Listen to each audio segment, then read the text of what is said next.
Good evening and welcome, ladies and gentlemen, to day one, night one of finals for the Speedo Aquatics GB Swimming Championships 2024. My name's John Mason. I'm going to be taking you through all of the action here at London Aquatic Centre. You can hear it. It is absolutely pumping. The atmosphere is in for night one of finals. It looks amazing. The crowd is getting vibed up. And I tell you what, if the heats this morning are anything to go by, tonight is going to be an incredible one for you to watch. We're, of course, crowning our British champions. But not just that, we are looking here to select our teams for both the Olympics and the Paralympics at Paris over the summer. Some of the best in the world are going to be battling it out in that pool behind me to make their spots on that team. And I tell you what, it is going to be a fantastic week of racing. So you lot are in for a treat. It is an amazing venue. We're back at London Aquatic Centre. We've got new branding. We are now Aquatics GB.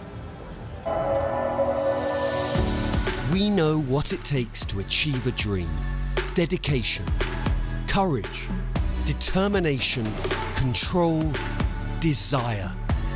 And our goal is to channel that energy. To champion the nation's best aquatic athletes, support the teams who support them, inspire anyone and everyone to feel the benefits of a love of water, and propel each sport onwards and upwards, or even downwards. By doing it the right way, sustainably, with integrity, with purpose. Because the thrill of seeing Great Britain being great at aquatic sport is something everyone can get excited about.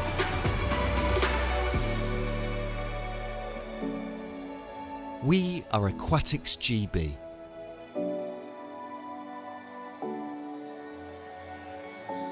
So there you have it, Aquatics GB, our brand new branding, and it's going to be an amazing one across all sports, but of course, looking at the swimming. Night one of finals, what have you got to look forward to?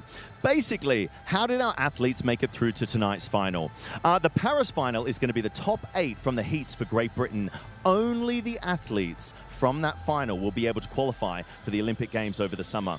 We're then, of course, going to be seeing our B finals, which are the ranked 9th to 16th athletes from the heats. Our junior finals are the next 8 fastest juniors, born between 2006 and 2010. They're the youngsters, the next generation, doing amazing things. And of course, we then have our Paris Para-finals for our Paralympic selections. That is going to be our top 8 from the heats for Great Britain. That one is going to be ranked on points. What's coming up tonight? Let's take a look at the schedule. It's going to be a brilliant one. There it is on your screens now. We're starting our night with the men's 400-meter freestyle. We then move into the women's multi-class 50-meter butterfly Paris Para-final. We have our women's 200-meter butterfly, then our men's multi-class 150-meter individual medley Paris Para-final, our women's 200-meter freestyle events, and finishing the night with a big one, it's going to be our men's 100-meter breaststroke.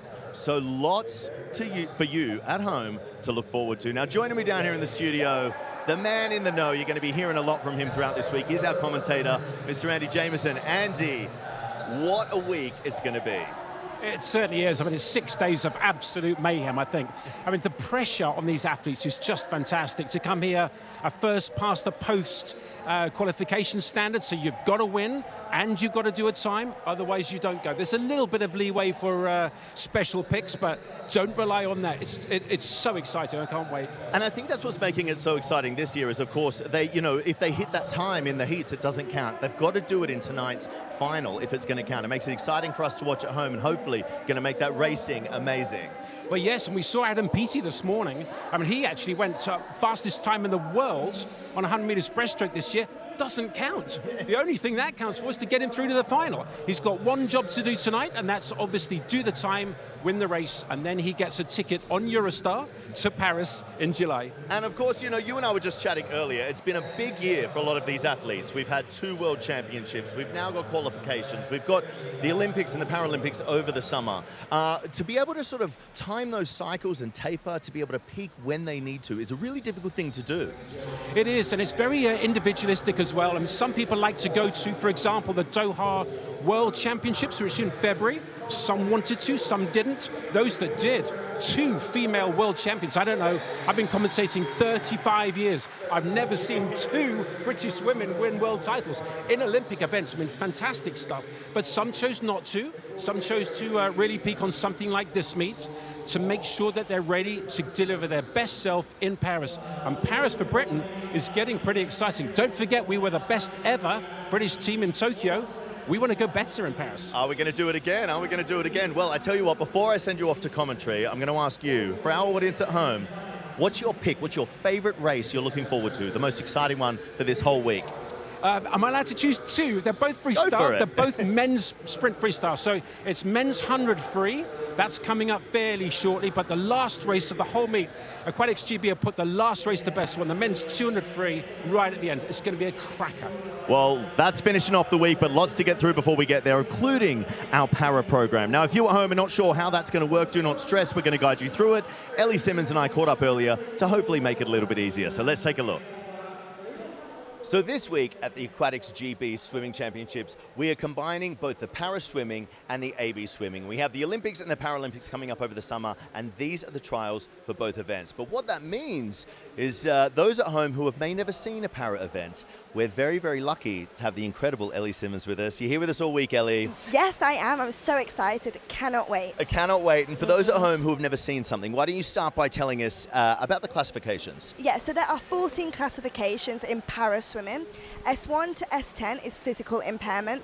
The lower the number, the greater the impairment. There's also 3 visual impairment classifications, S11, S12, S13, and also S14, which is intellectual impairment. So there's many different classifications, and here this week, unlike at a major, we will be swimming multi-classification events, which work a little bit differently. So these guys swimming this week will be looking at getting the point system. So 1,000 points means they're the closest to the world record. So you could finish 4th, you could finish last, you could finish 1st. It's all about the finish. Who's greater to the points, who's nearer to the points means closest to the world record. Of course, so the finish of those races are going to look a little bit different. We have to wait until the final swimmer has touched the wall to see who is going to be taking the title and, of course, who is going to be going to Paris over the summer.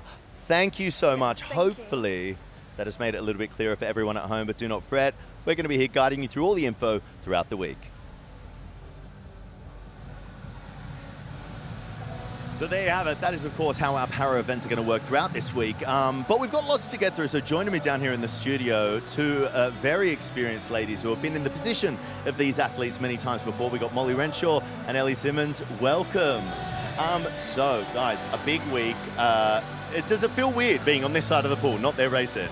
Yeah, it does. But you know what? I quite like it. I'm getting nervous, though, for the athletes. We were just chatting about it then, weren't we? We're just saying, like, it's going to be incredible to watch. But you know what? It's nice to let these swimmers do their thing. And just us, we've got the easy job. We just got to talk about them.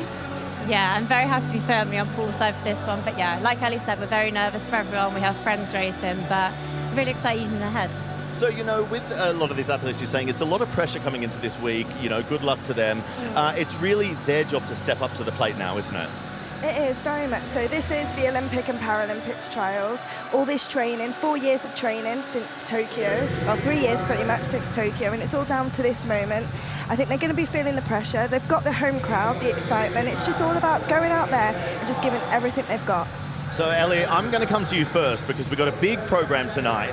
So over on the para side, who should we be keeping our eye out for, those at home? What races are your picks? So first of all, we've got the 150 IM, which is for the lower classification. So you see here, you've got Harvey in lane 4, and you've got Lyndon. This is for S4 lower. Both swimming really good, but what's different about with the 150 IM is it's backstroke, breaststroke, freestyle. So the lower classifications miss that fly, but it's a great race to watch. Fantastic, and you can see that's from our heats this morning with those athletes. Not an Olympic event, but great to have that in the para program. What's your next pick? Oh, you've got the 100 breaststroke, which is going to be very, very exciting. You've got Scott Quinn, and you've got Harry Stewart there.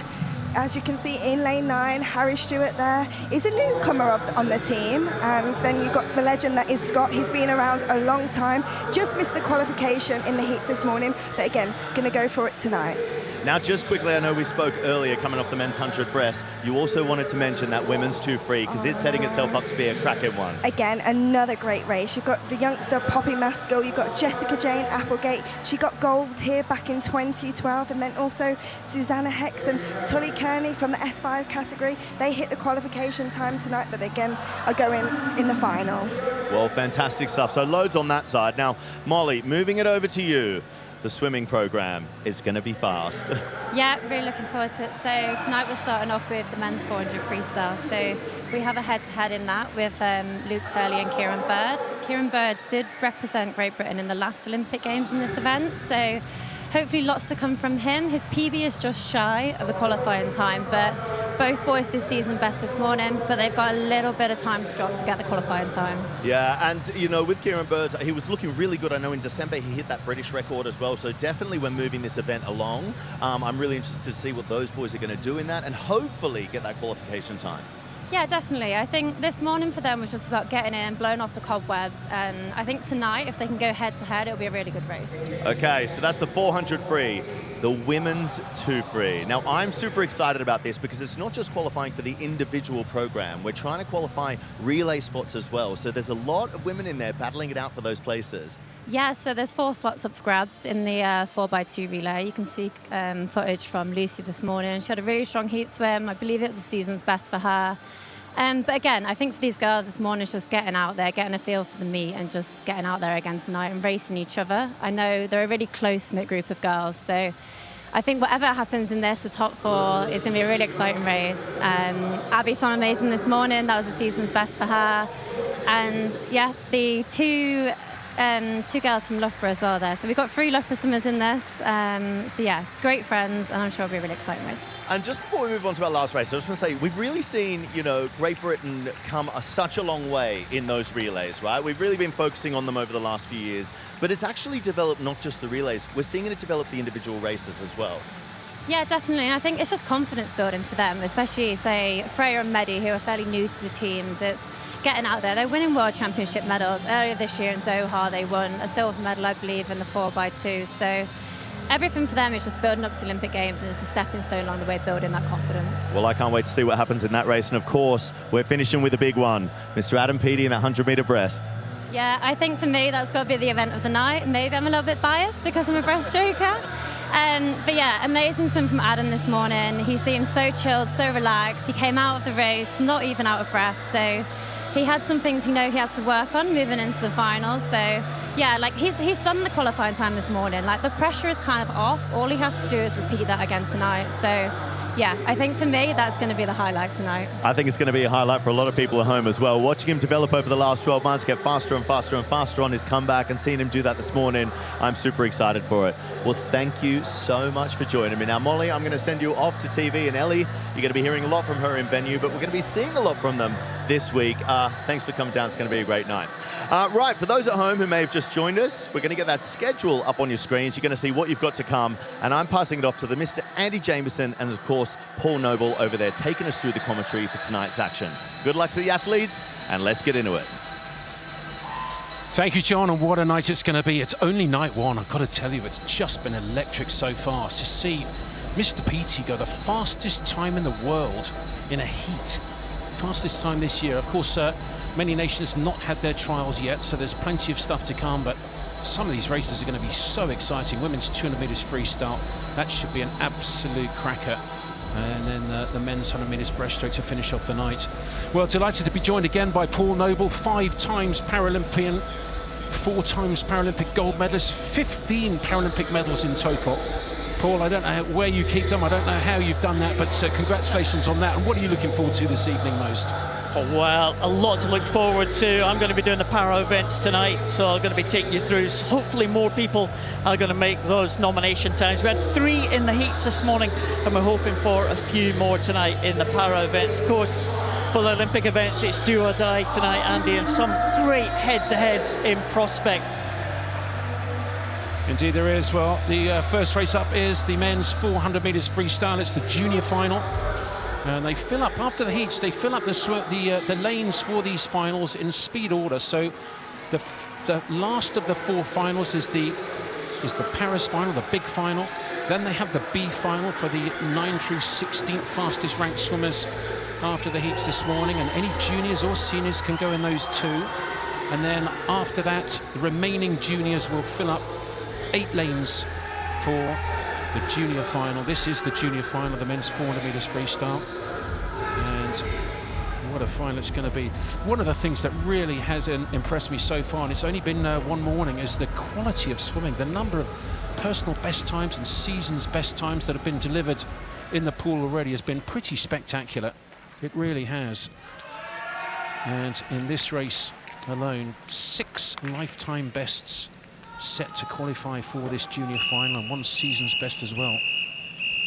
And the one left, the 8th fastest, just missed his lifetime best to qualify for this final. Incredible, 6 lifetime bests. The final of the juniors 400 freestyle. Kodaka of Leeds in lane 4, the fastest seed. Take your marks. 8 legs of the pool, the junior final, the men's 400 metres freestyle. Delighted to be joined by Molly Renshaw. Well, Molly, you've got a fabulous list of accolades. 2 times Olympian, 2 times Olympic finalist in the breaststroke. But this 400 metres freestyle, you ever do 400 metres freestyle, Molly? I definitely haven't, no. It's an event that's very much out of my depth, but it is one I enjoy watching, you know. It's quite a long way, a lot can change. It's kind of like the 400 layout, it's chopping and changing, but yeah, I'm really excited for these guys. A lot of them will be looking to qualify for European Juniors this summer, so yeah, looking forward to this race. Well, started off pretty quickly. Closest to us is Luke McGee, the 18-year-old from Northumberland and Durham. He's got a lifetime best of 3:56.4. He's the only guy who's got a lifetime best under 4 minutes. It's quite amazing. But he's closest to us in the black hat there. Probably first over. It is indeed right in the centre. Koros Kodaka, a 17-year-old, 56.2 to his feet. A good first 100. Now these guys, pacing-wise, Molly, they look like they've got pretty easy speed down this first 125, 150 metres. Yeah, I don't know too much about pace in the 400 freestyle, but we saw quite a variety of ways this morning of how to pace it. A lot of people are going out a little bit faster and bringing it back slower.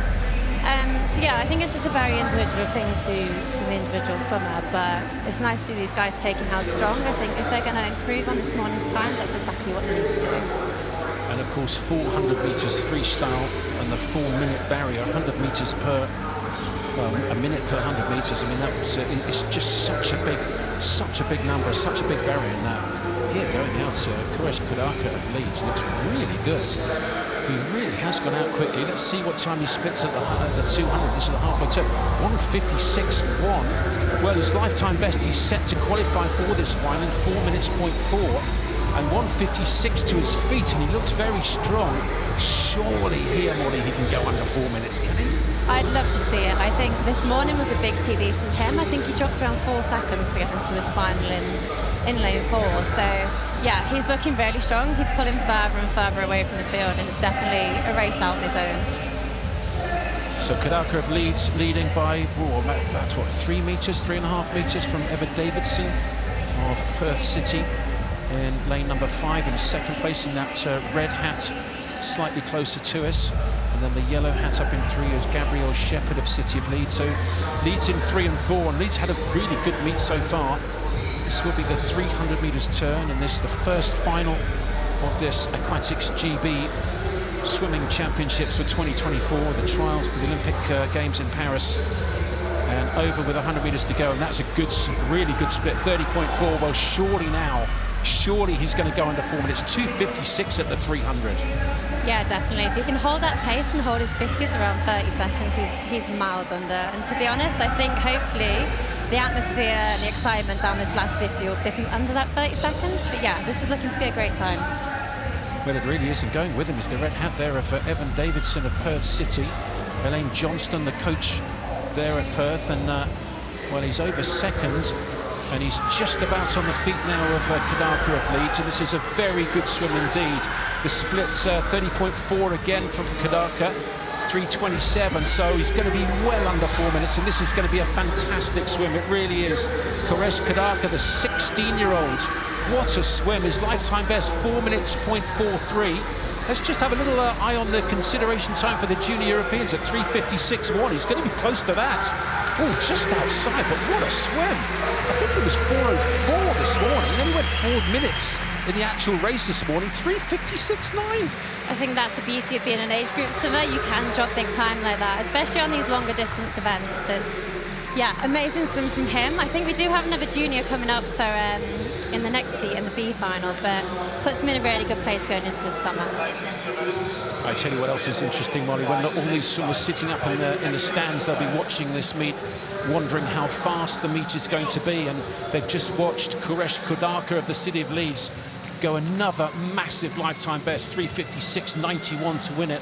Davidson also under 4 minutes, that magic 4-minute barrier. Great swim from him in second. Shepherd third, Porter fourth, Anand fifth. But what a swim that was. That was absolutely brilliant. Yeah, amazing. I think, again, it's just everyone's here to swim fast, but this pool is a fast pool. And I think Aquatics GB have kind of created the perfect atmosphere. The pool looks amazing. It's probably the best that I've seen it in my career at British Champs. So yeah, everything that they need to have a fast race is right here.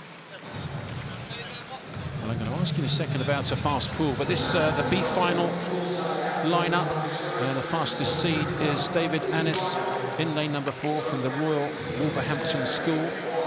Second fastest seed is William Bell in lane number 5. What makes a fast pool? You're talking about a fast pool there, Molly. What's something? I mean, it's got 4 walls, it's got water in it, it's got lane lines. How do you get a fast pool? I think a lot of it is kind of mental. It's down to the swimmer as well. I personally love this pool. I broke a few British records in here. I qualified for the Tokyo Olympics in this pool. So for me, it's probably one of my favourite pools in the world. But there's a lot of factors, whether that's the depth of the pool, the temperature of the pool, obviously the crowd and the atmosphere as well adds to that. Well, it certainly was fast in that first final, the junior final. This is the B final of the men's 400 metres freestyle. Annis in 4, Bell in 5, Denham in 6. Joseph Dagan in 6, I should say. So David Annis, the junior, is in lane number 4. Well, he's just seen that the junior final, won an amazing time, 3:56.9 from Kuresh Kudaka, the city of Leeds. Can he go quicker? Can he go under that European consideration time, which is 3:56.10? I'd love to see it from David. You know, he's only 17 years old. His PB is just outside of a qualifying time, but hopefully he's seen that performance in the first heat and he's going to use that as motivation to get over that qualifying time. Well, he started well. I do like the first 100. It's a bit cats and mouse, isn't it, this first 100 and 400 freestyle? They seem to look around a little bit more. You don't look on a 53, you don't look on a 100 free. How much would these guys be looking on the 400 freestyle at each other? I think the 400 free is quite a tactical event. I think the first 100, everyone's kind of finding their feet. They're trying to pace out the race, but it's important kind of setting the tone at the start of the race and also using each other. So I guess that's why they're kind of looking across the pool. They're all trying to be ahead, trying to get a few strokes ahead, but this event's very much about kind of keeping it very long and relaxed and having that energy reserve for the back end of the race. Well, it's going to be interesting to see how the big final unfolds as well, because they're going to have to go enormously quick. You have to qualify, well, the winner's going to have to go a massive lifetime best just to do the Olympic consideration time to be chosen to go to Paris. So it's an enormously fast time that in the big final coming up fairly shortly. But that's 3:45. But this, still we've got juniors in this, and the time that David Annis is looking for is going to be 3:56.1. And the halfway turn coming up now. And look at this, it's so close. It really is. Maybe now in lane number 6, Josh Denhan of Swansea over first. Yes, he is. So the Swansea athlete, coached by Adam Baker, looks very good indeed at the halfway mark, 1:56.4. They're getting so much quicker, and still, you know, lifetime best and season's best. Every single swimmer in this B final set a lifetime best or a season's best to qualify, and they're much quicker in this final. Yeah, it's really exciting. Like I said, this is a perfect opportunity for people to step up and swim best times. Everyone's rested. Everyone has a goal for this summer, and there's qualifying times to be here. And yeah, Joseph's looking great. If he's coached by Adam Baker, I imagine he trains with Dan Jervis, so it will be an amazing advantage for him. Dan Jervis obviously focusing more on the distance events, but having him as a training partner is great for this kind of freestyle event. He's a crazy distance freestyle as well, Dan Jervis, isn't he? Brilliant. Yeah, he's great, and I think excited to see him race later this week. He always seems to swim amazing at trials, and I know he'll be going after that British record later this week. So Joseph Deegan of Swansea University looking very good with 100 metres to go, and he's just split 30.4, so he could go under 3:57, and that would be another great swim. His lifetime best is 3:57.0, so if he can just duck under that, that would be a fabulous swim. And he's starting to swim away from the field. Can they go with him? It's about 70 metres to go in this, the B final of the men's 400 metres freestyle. Can they catch him down this last 50? I'm not sure. He looks great. He's pulling away with every single stroke, and I think his time at 300 there was just over a second faster than the previous heat. So if it's anything to go up on this last 50, he had a great split there again. So if he can replicate that, it's looking really good. Well, that was a 30.2, and he's holding it. They're just sitting on his feet at the moment. He's holding them back there, and this is another great swim.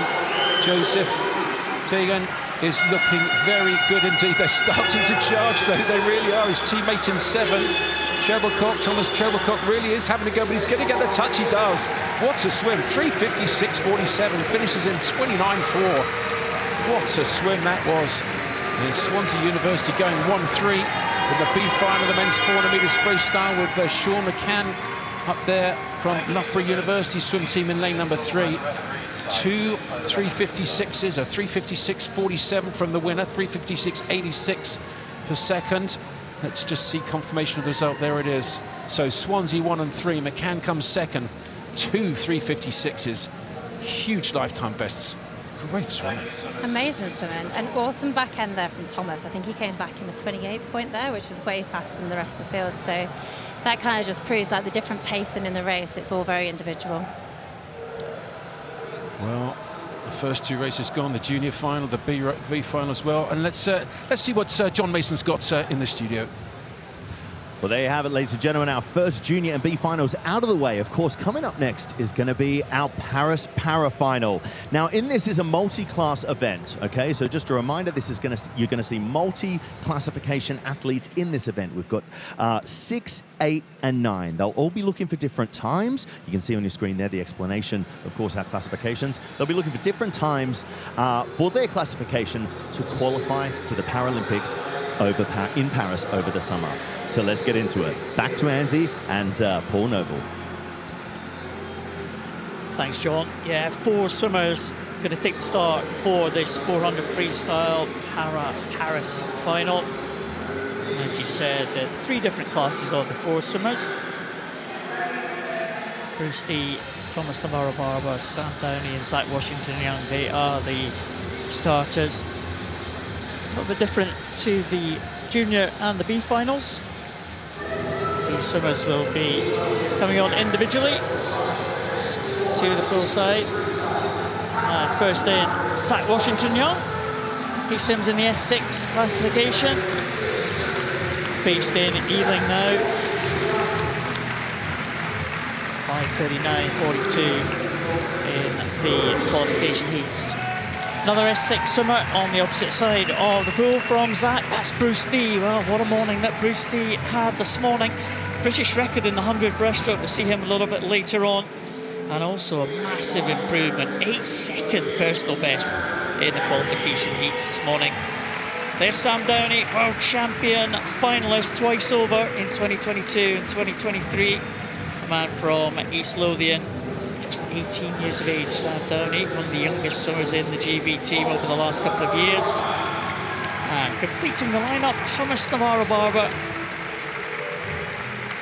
Sam Downey in the S8 class, Thomas Navarro Barber in the S9 classification, Portsmouth North Sea swimmer. Was the fastest swimmer from the heats. But of course, it's all about the points.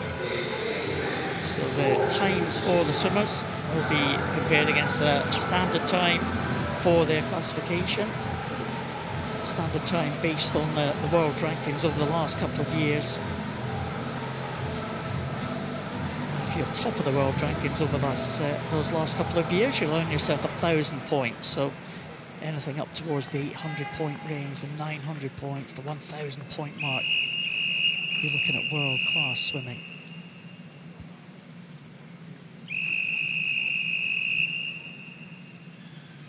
So the two S6s in the outside lane of the 4. Bruce Dee and Zach Washington-Young. Sam Downey, the S8 swimmer, and Thomas Navarro-Barber, the S9 swimmer. It's going to be quite a big ask for any of these swimmers to achieve the nomination times for the Paralympic Games, but we saw a big drop in time from Bruce Dee in the qualification heats. He's going to have to do something similar if he's going to achieve his qualification standard. No surprise to see Thomas Navarro-Barber leading them out. Man with the highest numerical classification. That means he has the least impairment of any of the swimmers here in this field. Thomas Navarro-Barber to try and make his GB debut at a major international meet. He's been competing for GB in the World Para Series meet. It's big World Para Series now taking place over the world. I think there's 9 or 10 meets all over the world last year and scheduled for this year as well.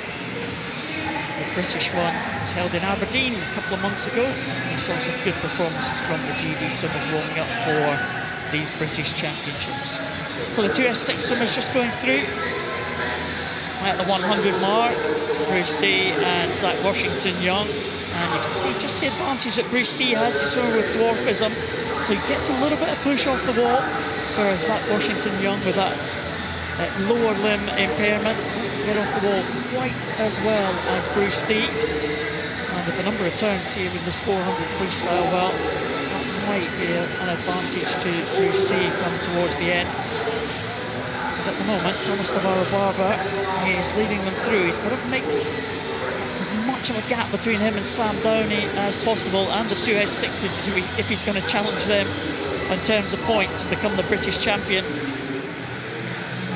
Very, very swift nomination time for Thomas Navarro-Barber's class, the S9 classification. As he goes over at the halfway point. Navarro-Barber, just check the gap between him and Sam Downey. Sam Downey's swimming a little bit faster than we saw him swim in the heats this morning. About 7 seconds or so. At the moment, you'd probably put Sam Downey maybe the favourite in terms of points. Navarro-Barber stretching away, trying to improve that distance between him. Going over at the halfway point. Will be the two S6s at the other end of the tour. Bruce Dee just with that edge over Zach Washington-Young, but Thomas Navarro-Barber. Nomination criteria very, very tough for the S9 and the S8 swimmers, Navarro-Barber and Sam Downey. Bruce Dee, you can see there, just edging it over ahead of Zach Washington-Young. Bruce Dee looking in good shape today. Paul, how have they set the qualifications? Because you said they're particularly hard for those categories. How have they set them? It's based on the world standards, Andy. So it's all about the world rankings. It's a certain place in the world rankings, percentage off the third place, I think, in the world rankings. So these British swimmers, a lot of them are youngsters, not quite up there in the world rankings, but moving through very strongly. The likes of Bruce Dee, big improvements today, and that can only help the GB swimmers in the future. So great swim at the moment by Thomas Navarro-Barber. His lifetime best is 4:32. Let's hope he can challenge that. Portsmouth North Sea. And look at Bruce Dee stretching away from Zach Washington-Young. That's an excellent swim from the youngster from Northampton. Northampton with a big pedigree in para swimmers over the last few years. Maisie Summers-Newton, of course, double Paralympic champion. Ellie Robinson, the champion back in Rio in 2016. So a number of great role models for Bruce Dee. But here is Thomas Navarro-Barber. Let's hope he can just dip inside that entry time, or his lifetime best, 4:32.42. He's just outside that in the morning's heats. 4:32. It's going to be there or thereabouts, you know. It might just be a 4:33 again. And Thomas Navarro Barber, 766 points. That's not a bad points total at all for the man from Portsmouth, North Sea. Sam Downey, can he challenge that one? He was 453 in the heats this morning, and he's 448 for Sam Downey, so great improvement for Sam Downey from East Lothian. And here's Bruce Dee now with the edge over Zach Washington-Young. We'll keep an eye on the points total. Remember, not necessarily the person who touches the wall first will get the highest number of points. It's a good example here. And here comes Bruce Dee. What a swim he had. 5:23 in the heats this morning. That was a huge personal best for him. He's going to improve that again. 5:23.24. And he is just outside by 3/100ths of a second. But look at the contest there in terms of points. All in the mid-700 range for these three para swimmers. That Washington-Young, 5:39 he was this morning. He's 5:36 in the final. The man who will be watched at home by his 10-month-old son, Chance.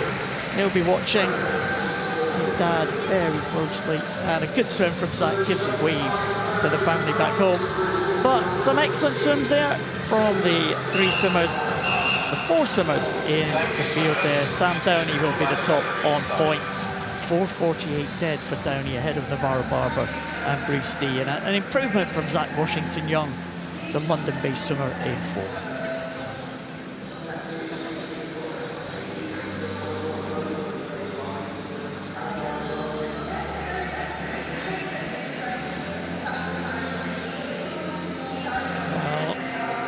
Good start there for Thomas Navarro Barber, the man with the highest numerical classification, the least impaired of any of the swimmers, and it kind of followed that script all the way through. Navarro Barber knew that he had to increase the gap between him and Sam Downey, who's one classification number lower. The target time for Sam Downey a bit slower than the target for Navarro Barber. Bruce Dee is a man on a mission this week. British record in the breaststroke, and two excellent times there in the 400 freestyle, backing that swim up that he had this morning. Watch out for him later in the week, Bruce Dee. But it was Sam Downey who had the highest number of points, and he will take the title. And we can now see him with John Mason.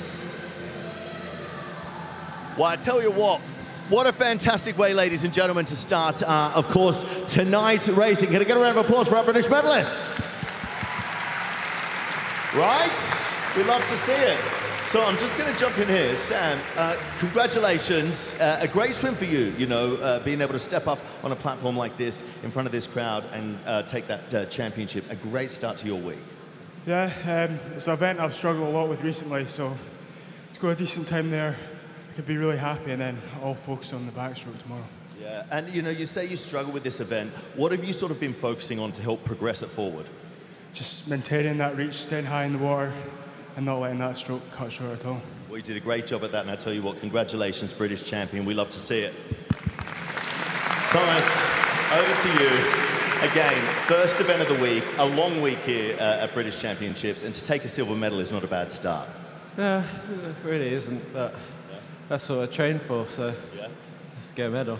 Yeah, a medal, and you got in here and did it in front of a good crowd. You could hear them getting behind you. Yeah, I've got quite a bit of family down here as well who come to watch. They're waving to me now. We love to see it, being able to do it in front of friends and family. And Bruce, down here to you, you had a fantastic swim this morning, an 8-second PB, which is a massive PB, and pretty much replicated that tonight. Yeah, pretty good. Yeah, pretty happy with it. Pretty happy with it. I tell you what, you did a bronze medal. Congratulations. Ladies and gentlemen, please give it up for your medalists.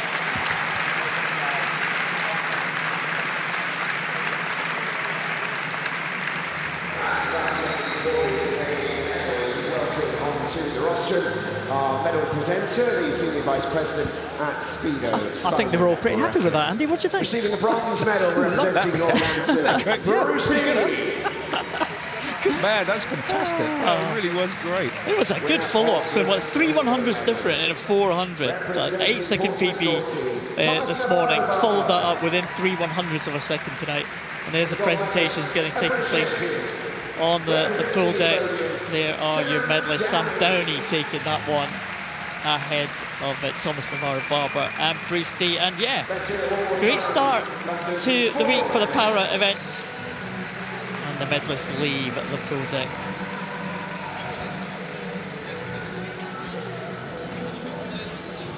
As these medalists leave, we can go and have a word with John Mason in the studio. Well, I tell you what a fantastic way to start the racing for those Paris para finals. Bruce D, so chill with that, really made me smile there. He said, you know what? I'm pretty happy with that. An 8-second PB, how could he not be? Coming up next, we've got our first Paris final, okay? Out of tonight's final, are we going to get a qualification for the team at Paris? We'll have to wait and see. We have Luke Turley going head-to-head with Kieran Bird. Both of them putting in great performances tonight.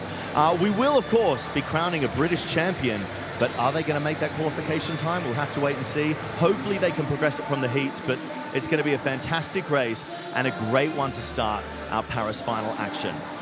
So let's get into it. I tell you what, ladies and gentlemen, it's going to be a lot of fun. Well, it certainly is. What a find it's going to be. We've got the defending champion, lane number 5. That's Luke Turley of Bath Performance Centre, and his teammate in 4, Kieran Bird.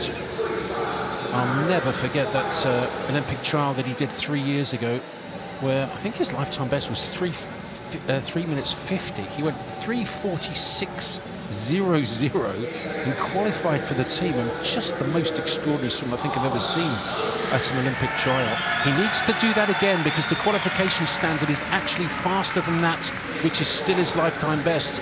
It's a good 0.6 faster, so Molly, he's got some serious work to do if he's going to win and go under that qualification standard. Yeah, definitely. And I think this morning the boys look good. I think they've both set season's best this morning, but like you said, they've both got a lot of time to drop. Hopefully in this final they can kind of use each other and kind of pace each other throughout the race. And yeah, it's a lot of time to drop from this morning, but it's definitely within Kieran's realm. Like you said, a little PB and that'll get him under. Well, let's hope he can do that, because to go to 2 consecutive Olympic Games, I mean, to go to 1 is brilliant, but to go to 2, you know all about that, Molly, double Olympian. And, well, Luke Hornsey in lane number 1, we saw him come through, the 17-year-old. Actually beats the consideration time for the European Junior Championships in the heats this morning, so he's put himself in great consideration for that team. That's going to be in July in Vilnius. In lane 2 is Rhys Grady of Stockport. And in 3, Alexander Sargent of Millfield. And who have we got coming out next? I think it is it Kieran Bird? Here he is, Kieran Bird, the fastest seed. He only went 3:51 in the heats this morning. Didn't need to go particularly fast this morning, saving himself for this final. Turley's in 5. Tyler Melbourne Smith in 6 from Loughborough. 7 is Harry Wynne-Jones of Milton Keynes, and Arthur Logan of Edinburgh in 8. Well, he's got to go a lifetime best.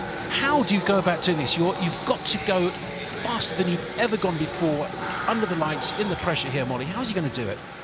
I think it's about changing that pressure and using it as kind of motivation and momentum, kind of using the crowd to get behind you, you know. Like we said, the heats were a little bit slow this morning, especially compared to some other events. We saw some really fast heats this morning from Adam, the girls in the 200 fly, the 200 freestyle as well was also really fast. So, yeah, I think the guys just need to get out there today, use each other and really use this race. Well, it needs to be fast. There's no cagey swims here. If you're going to make the Olympic team, they just got to go quick. They have to go underneath that consideration time of 3:45.43 and win, or come second to be considered. The Paris final, the big final, the men's 400 metres freestyle. And the red hat right in the centre is Kieran Bird of Bath, and he needs to go really quick on this 400 metres freestyle if he's going to give himself a chance. He started well, the red hat right in the centre. Lanes 3, 4, 5, maybe 6 as well, looking pretty good down this first 50. Just setting up their stroke. You can see right in the centre. Also going well is Luke Hornsey, the 17-year-old who set a lifetime best in the heats this morning to do that European Junior consideration time. But the turns in the centre, what a great turn there from Kieran Bird. Yeah, great turn. I know Kieran loves short course as well, so I imagine the turns are quite a bit of a strong point for him. But there's definitely a lot more intent here compared to this morning. You know, the rate's definitely higher. They're both breathing towards each other in the centre lane, so they're using each other to get out fast for the first 100, and it's exciting to see what's going to happen over the next 300. Well, he can certainly do it off that time. So the Paris time is 3:45. 3:45.43, that's the time that they're looking for. And at the moment it is Kieran Bird in the red hat. And these two teammates, well, it must be so tough. You had a little bit of this, didn't you? You had to race against your teammate in the big competitions. Actually, in the Olympic final, I think you did, didn't you? Yeah, so I used to race Abby Wood.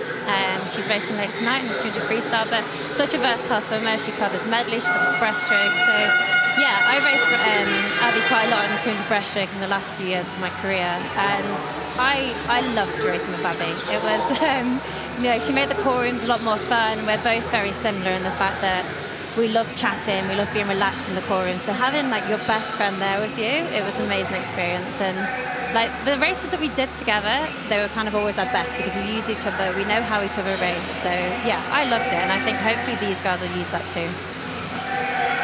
Well, he's got his teammate pushing him as Kieran Bird in fourth, 1:50 at the 200 metres. He can do it off that, and starting to try and go with him is Luke Turley in 5. Also going well is Tyler Melbourne-Smith in 6. But no doubt about the leader. This is the 250-metre turn, so there's going to be 3 lengths left at this turn. And they can certainly do it off 150. He's got to go 150 and 154. 150, 154, if he can do that, he's going to make the team. He's got some work to do, though. He's gone out fast.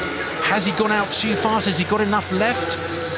I'm not sure. He looks great. He's pulling away with every stroke. So I think he had to do this. He has to put down a really strong first half of the race and just keep pulling away. Hopefully the momentum keeps building. He can hear the crowd. And with just over 100 to go, he's looking good. Well, he can definitely do it off this, you know, 2:48 at the turn there. Well, that was a 5,800 metres freestyle, that last one, so he's got to go a little bit faster now. He's got to go about, what, a 57, 56 maybe on his last 100. He can do that, though. When he set that lifetime best 3 years ago in the trials for the Tokyo Olympics, he came back so quickly, and he's gone to his legs. This is impressive. Amazing, yeah. You can definitely see him working his legs a lot more. There's a lot more splash. He's definitely picking up the rate, and hopefully down this last 50 if he gets a strong turn. Yeah, really good turn. So hopefully pushing on down this last 50 with the crowd behind him. Let's see if he can get it. He can do it. He's got to come back in 28 seconds, and this is definitely on. Well, this is going to be a massive shock if he can. It's a fabulous swim. And in lane number 4, the fastest seed, it's Kieran Bird. He made the Olympics 3 years ago in Tokyo. Is he going to do it again? He's swimming away from the field. The time he's looking for, 3:45.43. 3:45.43. Oh, 3:45.63. Oh, my goodness me. So close. So close, 0.3 of a second he missed it by. Oh. What a swim that was. He gave it absolutely everything. What a swim. Well, a massive lifetime best. Oh, it's so tough. You've got to feel for him. What a swim. A lifetime best by, what, 0.4 of a second, and just misses out by 31 hundredths of a second. It's such a tough sport, you know. It's 400 metres and then to miss out by such a small amount, but it's a PB for him. It's a great swim. I'm sure he's got other events this week, which will give him confidence going forward. So that puts him in great stead for kind of the consideration times as well. You know, there are places up for grabs that are outside of that consideration time. And he paced it so well. I mean, he looked like he was right on it as well. I mean, the 200 turn, 150, and he gave himself every chance. There's his underwater, a little bit of a kick underwater. Yeah, no, he looks great. And I think for distance freestylers, I don't think turns are often their strong point. You know, I train with a lot of distance boys, and a lot of them lay off the legs. So, yeah, bless him. He did amazing. I'm good that he's just missed it. Oh, and look, you can just hear him go, oh, no. Well, it's such a shame to see him do a lifetime best and have a reaction like that. It was a great swim. Kieran Bird wins it, 3:45.6, a new lifetime best. What a swim from him. John Mason is having a chat with him. Kieran, look, congratulations on British Championship title. I know you looked a little gutted there, 0.2 off that qualification time, right? Tough thing about sport, I could see you going for it, but it was a fantastic swim. Yeah, I mean, it's PB. Yeah. Fastest I've done since last Olympic trials in this pool. So, you know, I've had a couple of years of a bit of a plateau, but happy to be back there and, you know, going to miss the time by 0.2. I know, you know, it's one of those things with sport, but of course, the selection policy is wide there. You've put on a great performance to get in front of those selectors. And British champion as well with a record and a PB. Ladies and gentlemen, can I get a round of applause for Kieran Bird? Congrats, mate, congrats. Luke, how you doing? Yeah. You know, going up against some of the best in the world is always nice to push your race on. You were looking strong this morning, and again out there, just always on the heels of Kieran, but you look like you enjoyed it. Yeah, it's good fun. You know, swimming's all about enjoying what you're doing. The times are great at the end of the day, but I'm here because I love swimming. That's why I keep doing it. So it's nice to go and swim, and I give it all I can. That's all you can ask for. Yeah, absolutely, mate. Well, look, congratulations on that silver medal. And just over here, Tyler, congratulations, a bronze medal. You know, you've been making waves really in the junior ranks and stuff. Stepping up here now as a senior, really putting in great performances. It's got to be nice to see you progressing on as you step up into those ranks. Yeah, it's good to step up, but it was a bit disappointing swim tonight. Yeah. But, you know, I'm still young, so I got next year. Yeah. Can go and try and win it next year, so yeah. Yeah, well done. Look, I can't wait to see what you do next year. Congratulations, boys. Ladies and gentlemen, please give it up for your British medalists. Well, what a swim that was. It was, I have to say, I thought it was brilliant. It really was a lifetime best, just missing out by 2100s. I think I called it as 30. It was only 2100s outside of that qualification standard. It's such a tough time. Bird is the national champion, Turley the silver, Tyler Melbourne-Smith the bronze. But it was a very good swim from the youngster in lane number 1, wasn't there, Molly? Yeah, Luke Hornsey finishing 6th in that race. He did a big PB this morning to qualify for that final. He dipped under the European qualifying time then, and he's done it again. He's nearly 3 seconds under that qualifying time, so amazing talent there, and excited to see what he can do this summer.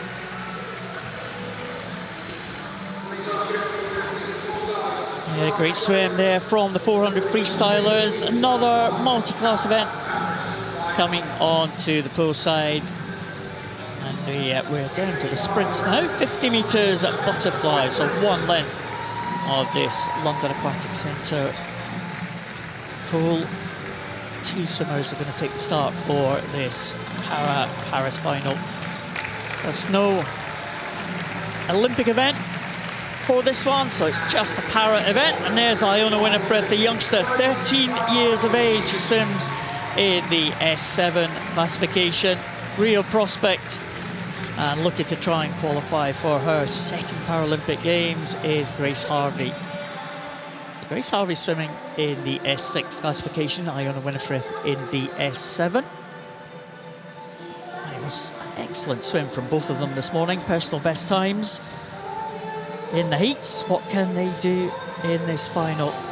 Nomination time, Grace Harvey probably the closest to it, 37.21. So the time she swam this morning, 38.98, so she's around about 1.5 seconds away from that nomination time. Both of these swimmers, very strong breaststroke swimmers. That will be their focus for this week, but they're getting a feel of the water early. And this young lady, Iona Winifred. Wow. So she was 13 years of age, not quite 13 yet actually, 11th of April will be her 13th birthday. So Iona Winifred, the yellow cap of Tonbridge. Grace Harvey being held on the blocks. Of course, the para swimmers can have adaptations to their starts. They can go from a sit start on the water, be steadied by the coach on the blocks. It all has to be agreed by the referees. Real high turnover there for Iona Winifred. But that butterfly stroke, really strong at the front from Grace Harvey. She has a lower limb impairment, so it's all arms for Grace Harvey, where the short limbs of Iona Winifred working really hard. The youngster with the yellow cap. It's going to be a good contest here. Grace Harvey one classification down from Iona Winifred, so might take it on points, but Winifred is going to be into the wall first. 639 points. Another 2 fantastic swims there. Grace Harvey, big smile on the face of her, and she has improved her personal best yet again in this final and edged closer towards that nomination standard. Won't matter too much. She didn't really expect to get it in this 50 butterfly. The breaststroke, as I said, will be the focus for these two, but what a swim from the youngster as well. Iona Winifred, that was incredible. What a prospect she has got. There's Winifred. I said her 13th birthday is just in next week. And she is just competing with the best. She wasn't going to give Grace Harvey her own weight. Harvey was around about half a second quicker in the heats this morning, but Winifred, well, she is a fighter. She fought Grace Harvey all the way to the wall there. Smile on the face of Grace Harvey, and she will claim that British title. 38-36. She was actually beaten to the wall by Iona Winifred there, 38-30, but Grace Harvey takes it in terms of points. She is the closest to the standard time for the S6 class. And what a good final. So Grace Harvey will be the champion, and she will have a chat with John Mason. Well, I tell you what, another British champion, ladies and gentlemen. We've got Grace Harvey. Grace, you know, you were such an experienced athlete. You've been a Paralympic medalist, world champion. We've seen you do it. Getting in there and just getting a 50 is a great way to sort of start your week. Oh, definitely. 50 fly is not one of my main events, and it was all about the process today, just getting in and racing, and it's been a great day. And that's part of the strategy, of course, before we get to your main events, right? Yeah, my main event's not until Sunday, but I love racing. You know, there's the opportunity to race most days this week, so I'm here like, I'm going to get in and swim. Why not? And you did it. You're the British champion. Thank you. Like, it's amazing. Love to see it. And around here, Iona, hi. Hi. You know, you had a PB coming into this race, and you just got another one. To be able to progress your race on and do it again is pretty amazing. Yeah, I'm really happy. My goal was do another PB, so yeah, really happy. Well, look, congratulations. You're now a British silver medalist as well. Ladies and gentlemen, please give it up for your British medalists. There are your British medalists, 2 very happy swimmers, and no wonder. 2 excellent times from those 2. Iona Winifred there, 38.30. Watch out for these 2 when it comes to the breaststroke. And Grace Harvey's mum making these presentations. What a special moment for Grace and her mum. Oh, excellent stuff. Mother and daughter. Her sister also working here. I can see her behind us here at the commentary. Naomi clapping the family as they collect their medals, but that is a great shot, and 2 champions. I'm sure we'll see more of them as the week progresses.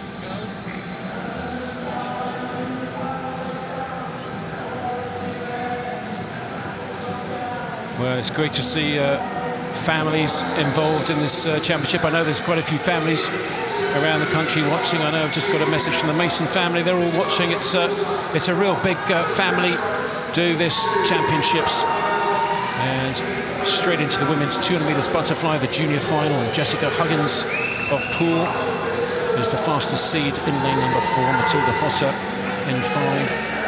And in lane number 6, Emily Smith of Royal Tunbridge Wells, 14, wow. There's a few 14-year-olds actually. We have Abby as well.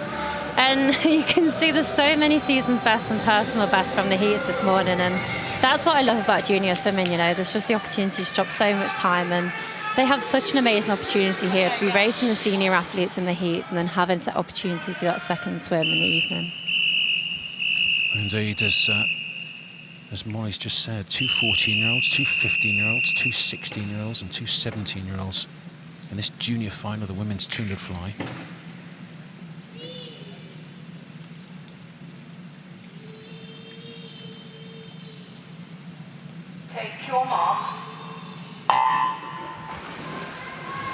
So just waiting for quiet in the crowd for the start of that women's junior 200 metres butterfly final. The fastest seed is the 16-year-old Jessica Huggins of Poole, right in the centre in lane number 4.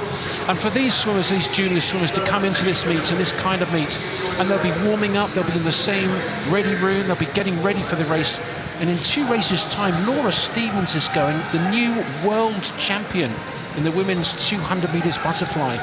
What a great kick, what a fantastic thing to be able to do, to be warming up, to be in that ready room, watch the superstars. Did you do that with anyone? Did you have a hero when you were younger, Molly?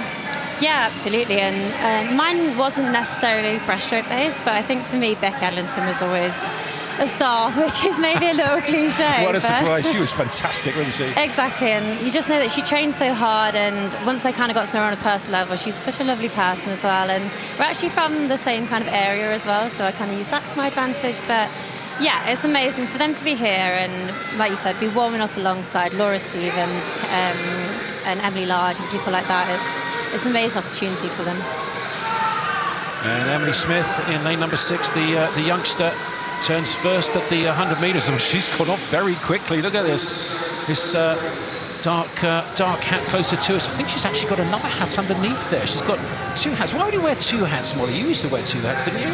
I did, yeah. So I think it's a lot more popular with the girls. I think because we have long hair, it's about tying it back and trying to be almost as aerodynamic as we can as well. So I remember going into Tokyo, there was a lot of focus around, we had 3D head scans done of our heads to try and find the perfect hats that fit our heads. So it's all just about finding the smallest of details, especially when you get to the top of your game. It's about finding what 1% you can do to improve your times.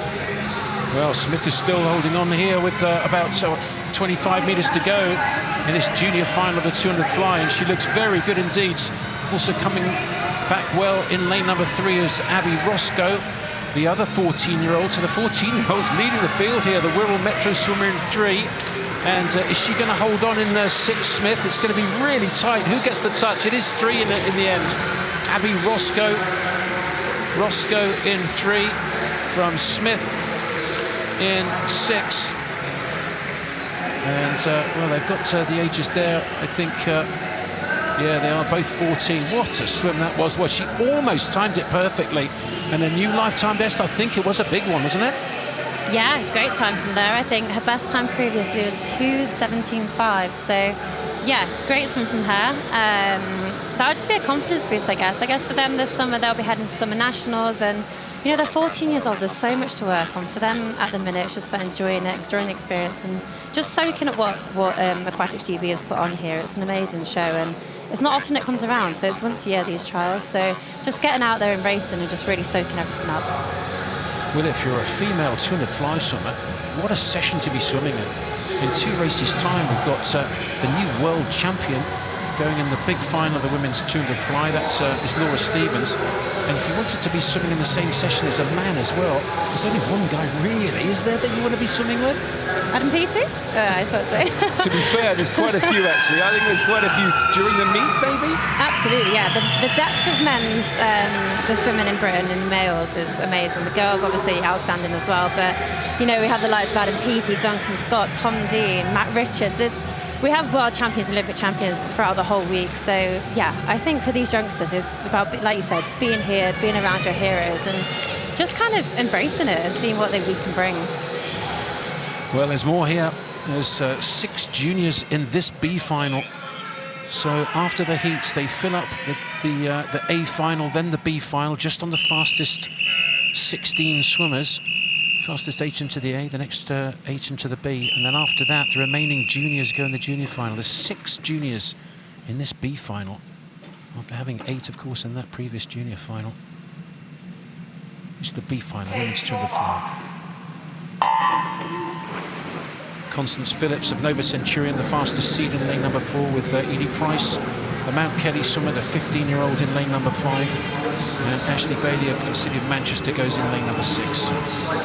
Yeah, 2 15-year-olds in this race again, so again, a lot of young talent. And we have Constantine in the middle, who I think will be aiming for European junior time.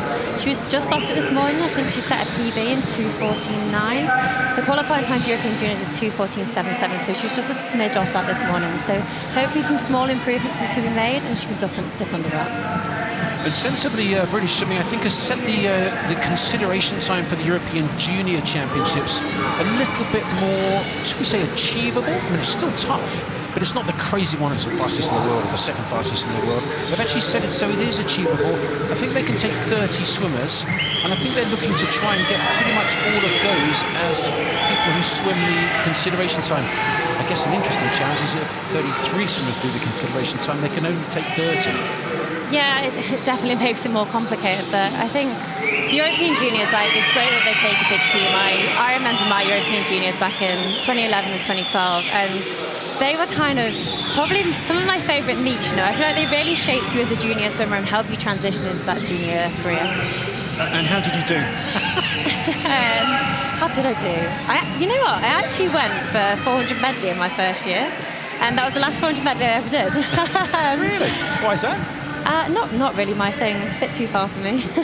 Very sensible. Well, 400 metre European junior champion. And I'm sitting next to Molly Renshaw. This is the B final of the women's 200 fly, and it's a tight one. It's looking good at the moment. In lane number 5, it looks like Edie Price of Mount Kelly going very well. Can she go under the consideration time for the European Junior Championship? She's swimming away as well. This is a fine swim. Look at her discipline.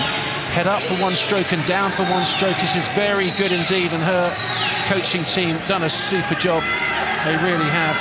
And she's going to get, well, she's going to go under the qualification time, 2:14.77. She is by, well, 76 100s. That's a fabulous swim, it really is. Well done, Edie Price of Mount Kelly. Great swim to win the B final of the women's 200 metres butterfly. Second was Constance Phillips of Nova Centurion. And third, from the outside lane, Susie McNair of Stirling. Big PB there from Susie in the outside lane. She qualified this morning at 2:18.02, which was a PB, so she drops another 2 seconds there. So PBs all over the place. There were 3 PBs to qualify for this final, and Edie Price wins it. 2:14.0. Fabulous swim from her. Back to John Lynn's studio.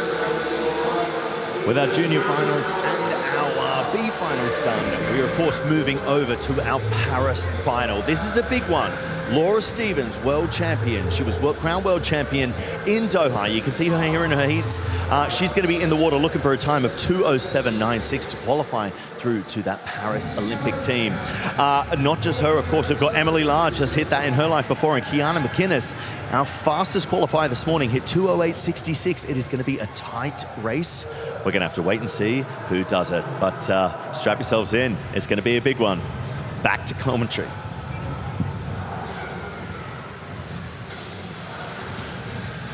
Well, it is going to be a cracker, and in it is the new world champion of the women's 200 metres butterfly, Laura Stevens. What a race that was. It was a fabulous swim. So she goes in lane 5. She's not the fastest qualifier, though. Kiana McInnes in the heats this morning swam very well. And we were talking earlier on, Molly, about tactics, race tactics in the heats.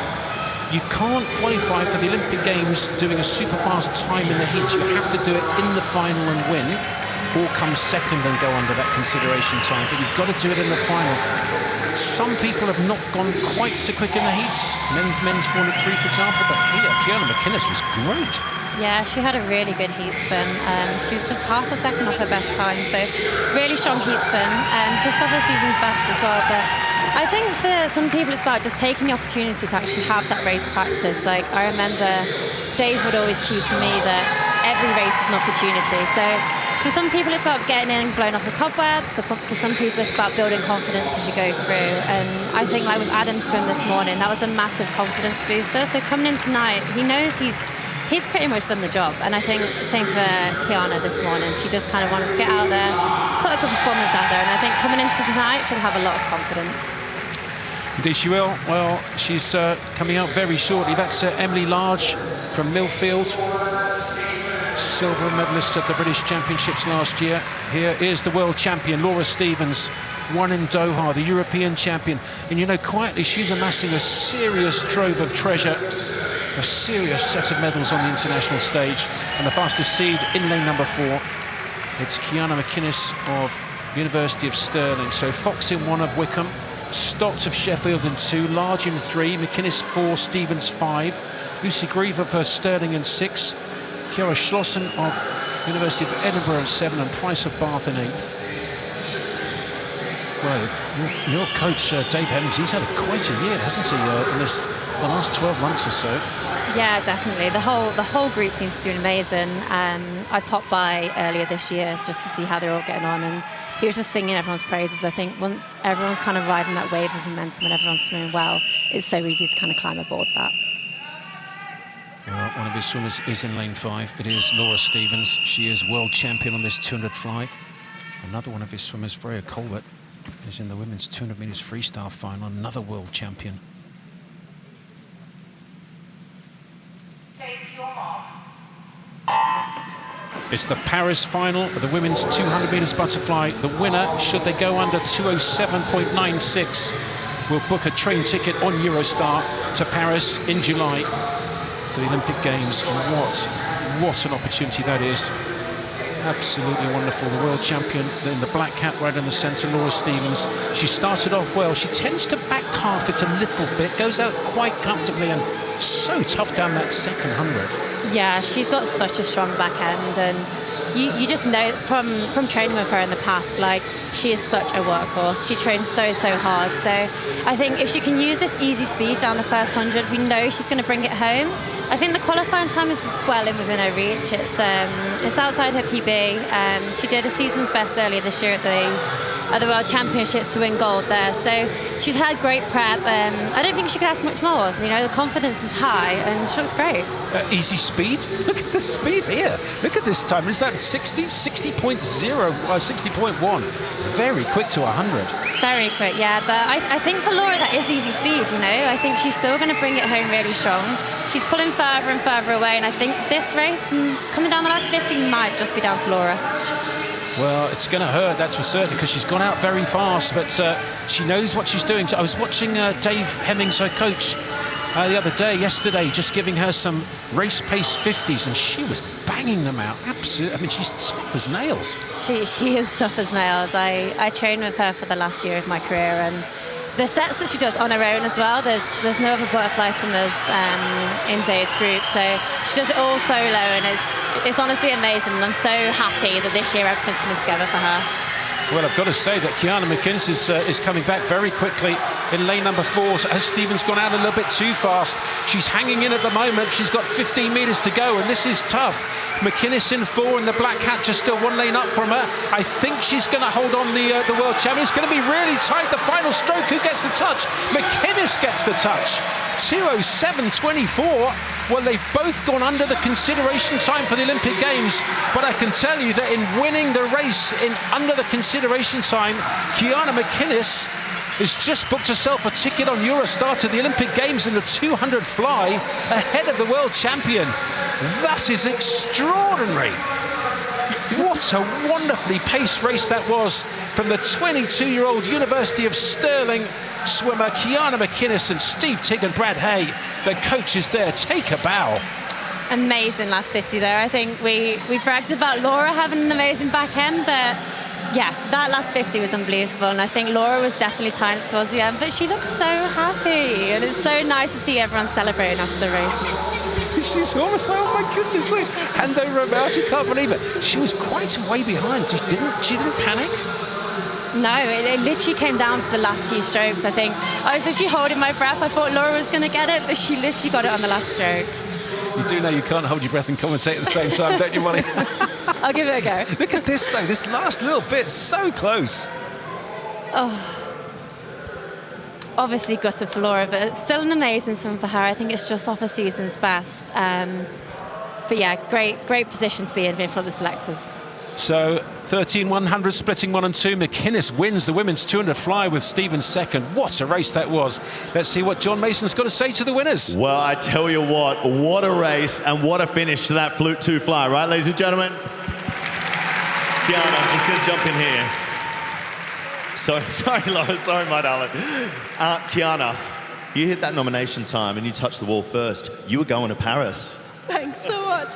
I can't believe it. Yeah, quite emotional. I think it's been quite an intense few weeks. I think probably the most nervous I've ever been tonight. But yeah, I'm really, really pleased with that. You know, we watched you last year. You became British champion in that 100, now came in here. That was such a strong final 50 and a 2, which really impressed me. To get that ticket, to punch that ticket in that race at such a rapid time, you know, what's going through your mind? I think I just wanted to make sure, like, I was sort of secure with that space. Obviously, I've got 100 on Saturday, but I didn't want to put too much pressure on that one. So it's nice to have that back up, but I'm really glad that I've done it tonight. You did it on night 1. You punched your ticket to Paris and you're British champion. Ladies and gentlemen, give it up for Kiana McGuinness. Now, Laura, again, also hitting that nomination time. So for those at home, she's put herself in a really good position in front of the selectors, of course. World champion in Doha as well. I want to take you back to that as well, because it's been a big year for you. Yeah, I mean, Doha was such a nice sort of like stop off on the way to champs. I mean, this was the target the whole time, but yeah, to be on a 207 low again, I'm really happy with that. And fingers crossed, yeah, I'm on that plane in the summer and I can just carry on building. Well, look, it's always a pleasure watching you race, and congratulations hitting such a fast time and on your silver medal. Emily, I'm just coming over here to you because putting in a fantastic race again at 209. What is it about the 200 fly in the women's program? You know, we've got such strong women in this event, you know, in the UK. What's going on? Something in the water? Yeah, I think, well, I've been racing these two girls for many years now, so it's always great to get in and race them and just see what we have to give. And yeah, well done to these two girls tonight. They've done fab and they really deserve it. We'd love to see it, and congrats on a British bronze medal as well. Ladies and gentlemen, what an epic one. Give it up for your medalists.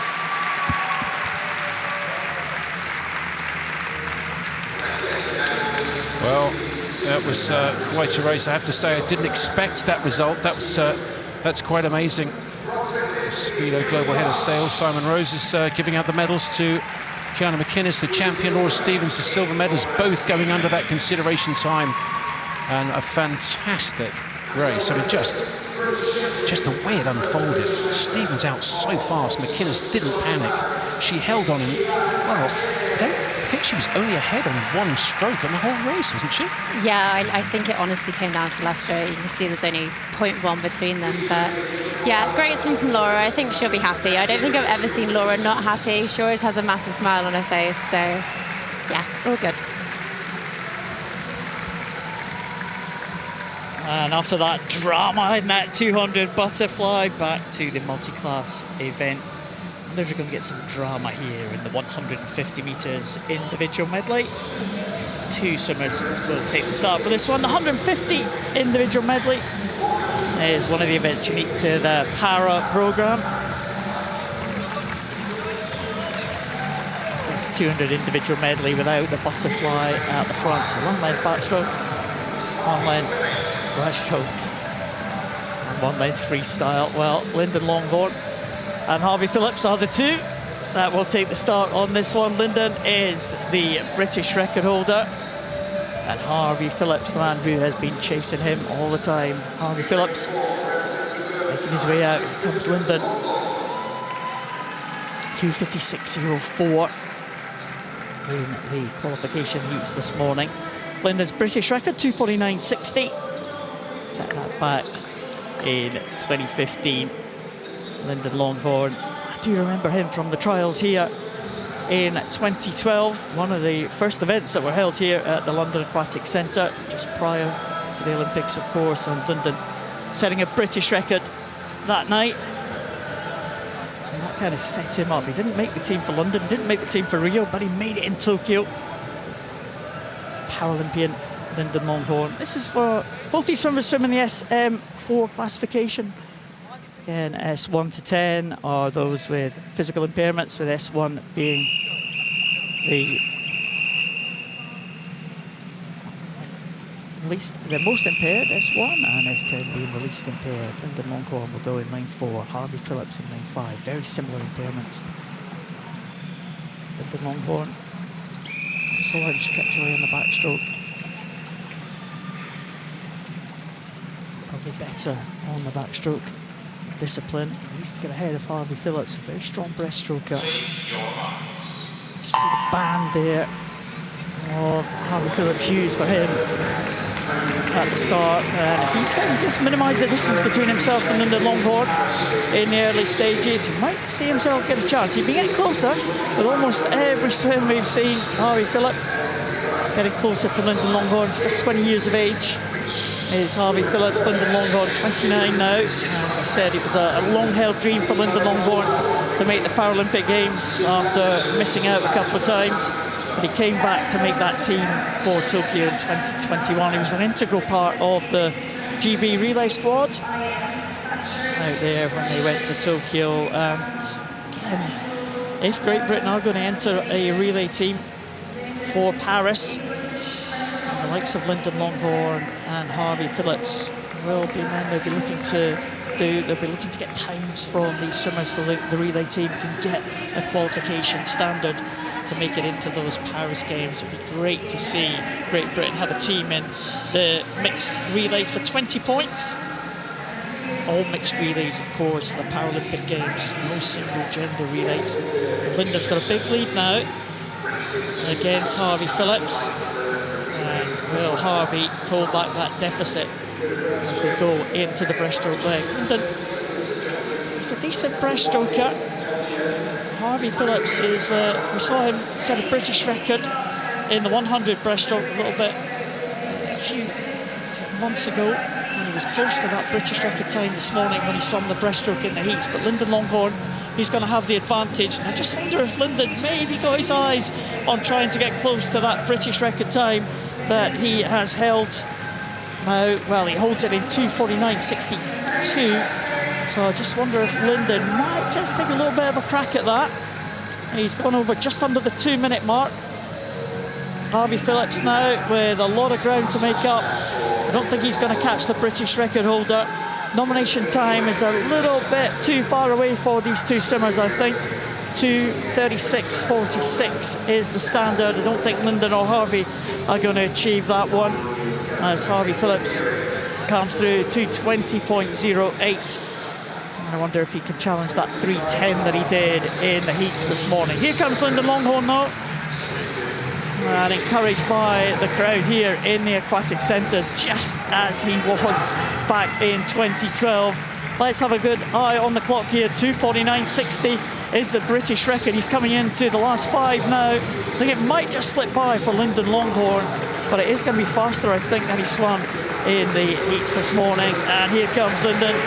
2:56 this morning, 2:52 tonight. So excellent improvement for Lyndon Longhorn. And young man, great friends, these two, Harvey Phillips and Lyndon Longhorn. It's great to see the swimmers in the S4 classifications. Great Britain needs more of these swimmers to come through the ranks, swim in the junior events. And Harvey Phillips is one who has come through the ranks. 3:16 tonight for Harvey. And 369 points. But Lyndon Longhorn will be confirmed as the champion again. Another British title for Lyndon Longhorn. Harvey Phillips a little bit slower than he went in the qualification heats.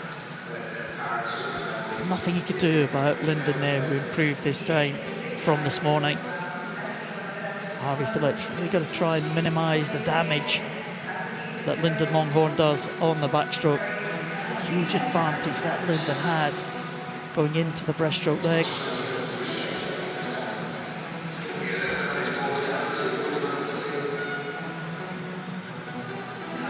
And here at the finish, Lyndon Longhorn, there's only one swimmer in the shot, the Derwent side. Swimmer Lyndon Longhorn. The result, I think, is confirmed.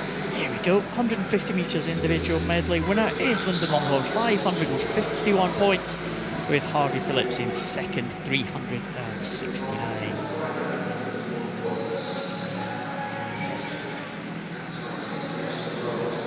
And they're coming round. Now, there's Lyndon. He's coming round to have a word with John Mason. There's the British champion. We'll wait for Harvey to come round to get the top two in this 150 metres individual medley. Lyndon looks pretty pleased with that one. Another improvement from his heat time.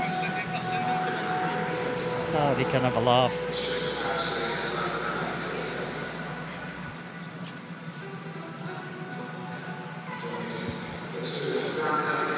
So Lyndon and Harvey Phillips are now going to have a word with John Mason.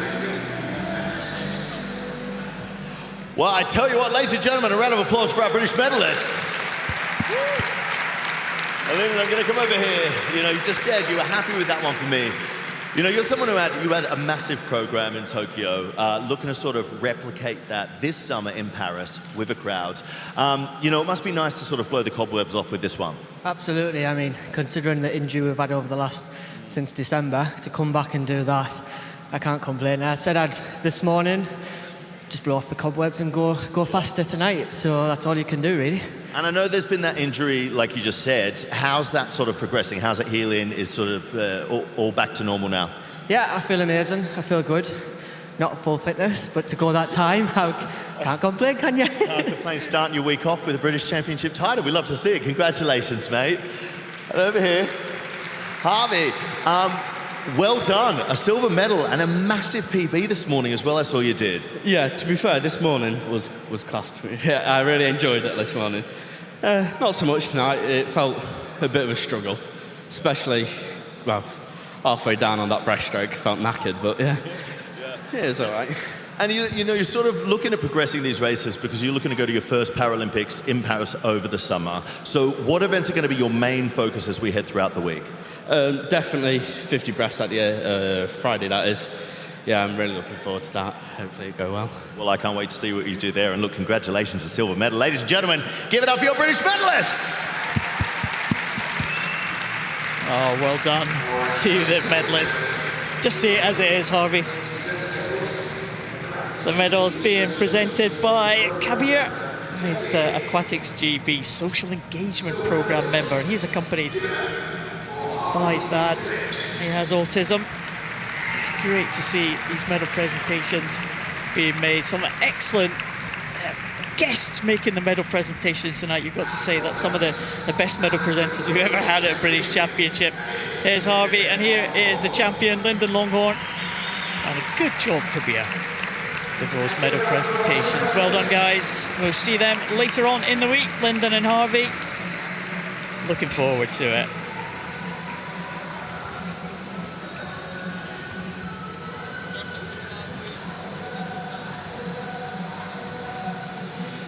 So straight into the next final. It's the junior final of the women's 200 meters freestyle. And all 8 lanes filled for this junior final. Fastest seed, Molly Baker of City of Sheffield. There's 2 Sheffield swimmers, as we may say, in this junior final.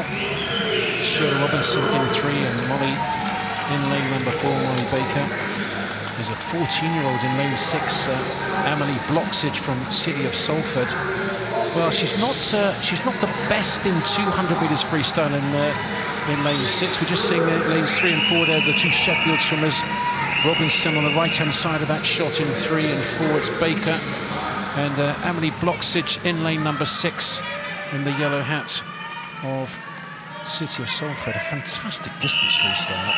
Yeah, amazing. Really excited to see her do the 1500 later this week. I think last year she won gold in this event at the British Champs, so I think the shock of that is over, and now she's here and hopefully she means business this week.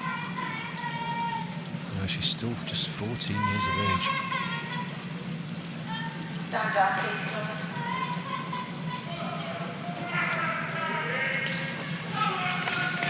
So just waiting for quiet before the final here of this junior final of the women's 200 meters freestyle. Watch for the qualification time, the European Junior Consideration Time, 2:03.1. She can certainly do that, Molly Baker, as can a few of these swimmers. Baker in 4, Smelton 5. So 4 lengths of the pool, the junior final, the women's 200 meters freestyle. Molly Baker, the 16-year-old in lane number 4.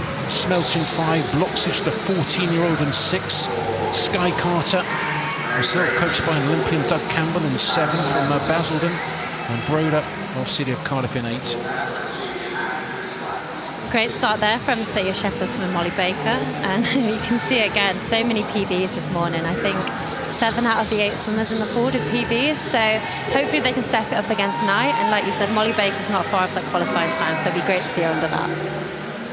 Well, Aquatics GB has set up this event, the whole event, the pool, the whole. You can see the board in the background there. It's an LED board. It really has got much more razzmatazz, much more atmosphere. And so far, the swimming has been really fantastic. The first 100, the halfway turn of this junior final, the women's 200 metres freestyle. And in lane 4, is it first to turn Molly Baker? It's maybe just by 2/100ths of a second ahead of her is Jessica Smelt in lane 5. So Smelt over first from Baker in 4. In 3, it's Robinson. Yeah, Molly Baker looking great. She has a lovely stroke as well. She looks so relaxed. She's barely using her legs. So hopefully down this last 50, we can see her pick things up, pick up that rate and get the legs involved as well.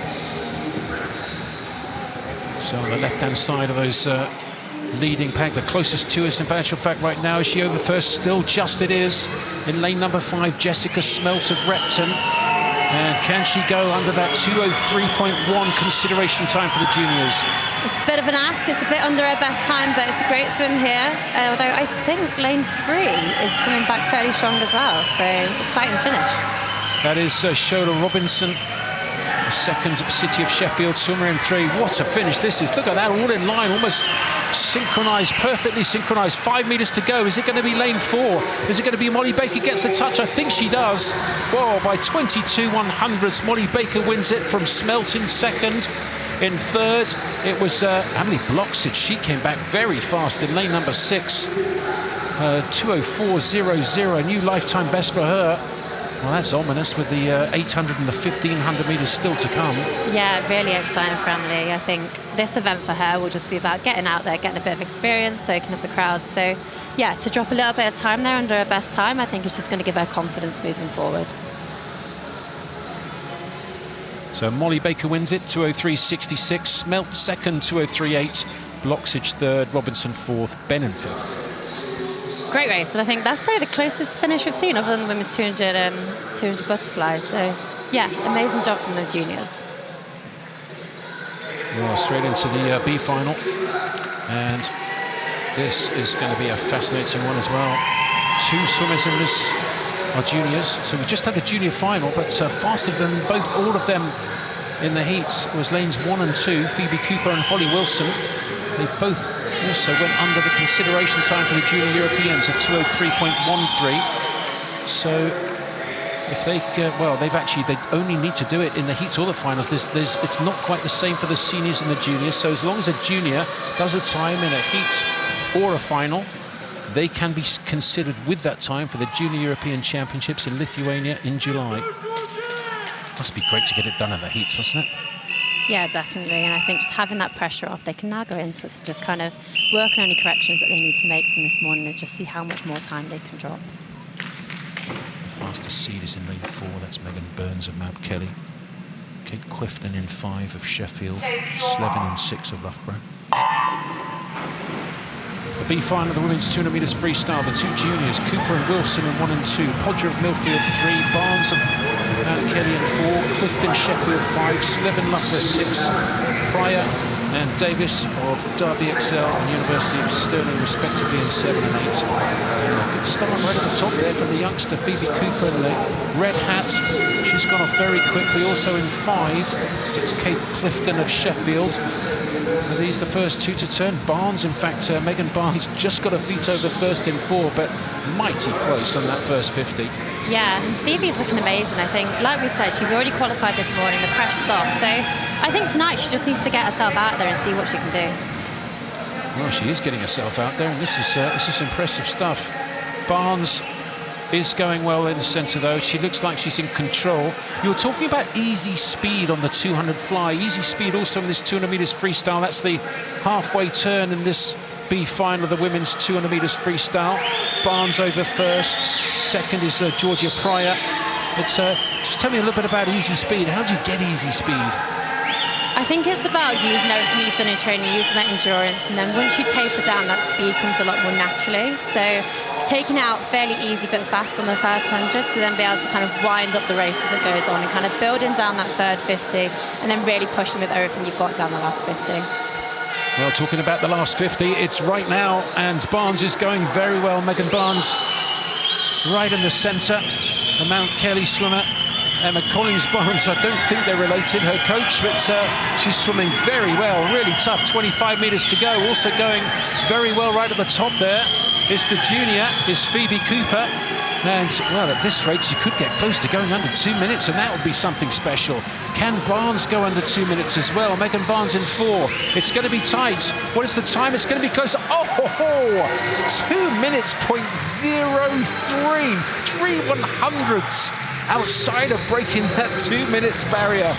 What a great swim. Still a huge lifetime best, but oh my goodness me, are you happy that she went so quick, or are you just, so sad for her that she didn't? I know, you can see her finish and just say, like, she knew how close she was to dipping under, but yeah, like you said, a massive lifetime best. Obviously, if she could have dipped under that 2 minutes, I'm sure she'd be a lot happier, but amazing swim and exciting for the summer. So Megan Barnes wins it just outside the 2 minute barrier, 2 minutes .03. Cooper from an outside lane, great swim from her, 2 minutes .2. And Evie Davis third, Mia Slevin fourth, Georgia Pryor fifth. What a race that was, though. 17/100 splitting the first two. She was so close, I thought she had it. No, she was amazing down that last 50. That's just over a 2-second PB for Phoebe Cooper. So well under that European Junior qualifying time, and just really exciting going into the summer, just to get out there, race against the European swimmers. And yeah, I think this will be a massive confidence boost for her. Well, I do know that they're not selecting relays specifically for the juniors, but if they've got 4 fast women for that women's 4x2 free relay, 4 fast juniors, then they will select it. I wouldn't be too surprised if they take 4 women for that, because that's pretty good. I think they've all got to qualify, but I think we might certainly have, 3 swimmers who've done it. There might even be 4, so they may already have 4 swimmers very quick. Anyway, that was a fantastic race. That's B final of the women's 200 metres freestyle. I think, Paul, over to you. Thanks, Andy. Yeah, swimmers coming out for the multi-class final now. We saw Susanna Hext in lane 1, Sienna Oxby in lane 7. That was Georgia Sheffield and Olivia Newman-Baronius. What a World Para Series she had in Italy a couple of weeks ago. 4 gold medals on the World Para Series, including one in this event. Louise Fides, World Championship medalist. And there's Jessica Jane Applegate. Well, rose to prominence, winning gold here in the Paralympic Games right here in London in 2012. She's the reigning world champion. First world title that she won since 2013, Jessica Jane. But she will have her work cut out, because this young lady, Poppy Maskell, 2:08.41 in qualifying. 2 swimmers dipped under the nomination time. One of them was Poppy Maskell, and the other one was Susanna Hext, who swims in the S5 classification. Also nomination time set by Tully Kearney this morning, but Tully not making an appearance in this final. And there's Jessica Jane. Oh, what a career she has had since 2012. Susanna Hext, the only non-S14 swimmer in this one. 200 freestyle at the Paralympic Games, contested in the S1 to S5 classifications and in the S14. Now, Susanna Hext in lane number 1 should be behind the others in this field. They're all in the S14 classifications. The S5 class is for those with physical impairment. The S14s are for those swimmers with an intellectual impairment. So we'll come back to Susanna Hext, because she may challenge in terms of time. And as I said, she's already made that nomination time this morning. But right at the front of the field, probably the form swimmer in this S14 classification, that's Poppy Maskell, followed by Jessica Jane Applegate and Olivia Newman-Baronius. Louise Fides right there as well. I think these 4 maybe have a chance of going under that nomination time. That nomination time stands at 2:10.49. It would be great to see it, but of course only 3 spots available for the GB team in this particular classification. So who is going to get to the wall first? Poppy Maskell will be the favourite after that heat swim. Louise Fides going well. one line up from Poppy. And it is Louise Fittes gets to the wall. 1/100th the difference between the leading two. Maskell was so good in the closing stages though. Applegate right in there in lane 5. The lower of those three we can see in the shot. Newman Baronius is just going off the pace and slightly at the back of the field behind the big three, but it is Louise Fittes now, World Championship medalist in 2022 and 2023, and Newman Baronius not out of this one at all as they come to the final turn. Louise Fittes has it by around about half a second. Applegate in second. Maskell was really swift in the final 50.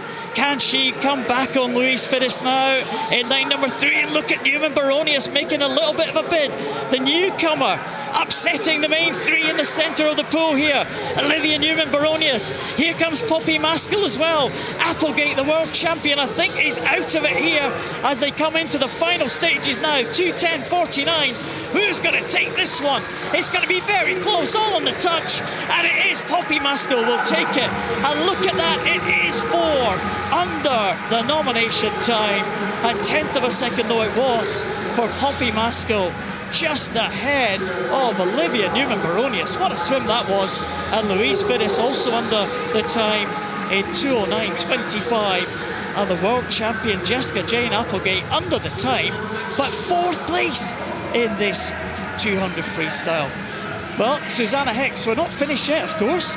It is a multi-class event, and what can Susanna Hicks do in terms of the points inside the nomination time in the heats this morning in 2:57.35? And as she comes into the last 5, she's not going to be a million miles away from that 2:57. Is she going to challenge the 800-point mark? Well, not quite for Susanna Hicks. 800 points, again, inside the nomination criteria. And Louise Fittes looks happy with her work. She can be delighted to get 3rd place in that nomination time. Susanna Hicks in the S5 classification. She will be okay as well, but a great battle at the front of the field there between the S14s. Well, it always promised to be a great tussle between those S14 swimmers at the front of the field. And that's how it proved. The lead almost changed hands. I'd almost written off Olivia Newman Baronius, but she came back so strong in that final 50. Jessica Jane Applegate, Louise Fittes at the front of the field. Louise Fittes, well, World Championship medalist last year. We knew she was going to be under pressure after that swim by Poppy Maskell in the heats. And a great finish from Poppy Maskell, just taking that one by a 10th of a second. With Susanna Hicks coming through to also claim the nomination time. And look at that, 5 swimmers, all in the 800-point range, all nomination times. But the important one, well, 3 S14s there at the top, and 1 S14 will miss out. What a race. And the medalists are with John Mason. Well, I tell you what, fantastic race that was for you ladies. We had 5 athletes in that multi-class event hit that nomination time. So putting yourself in front of the selectors, fantastic. But Poppy, I'm just going to come over here because you are a British champion. So talk me through your race. I'm not sure, sorry. What was it like for you out there racing? What was your strategy? What were you going for in that? I'm just trying not to breathe on the breakouts. Yeah? And were you happy with it? Yeah. Yeah, well, look, fantastic. Congratulations. Well done, ladies and gentlemen. Give it up for your British champion, Poppy Maskell. I'm going to squeeze around here. Olivia, hi, got yourself a silver medal and an amazing time in front of the selectors. Fantastic start to your week here. Yeah. Yeah. Didn't she do well, ladies and gentlemen? Now, Louise, wonderful to see you again. You know, there were so many fantastic performances in that race. So what did your coach tell you, you know, before you got on the blocks? What was the last thing they said to you? Race. Just race it. So yeah, that's what I did. Yeah. It was a close race. Yeah. I still don't quite know my times yet, but yeah, no, I'm happy. You know what, you put in a great race, so congratulations. A bronze medal to you as well. We love to see it. Ladies and gentlemen, give it up for your British medalists.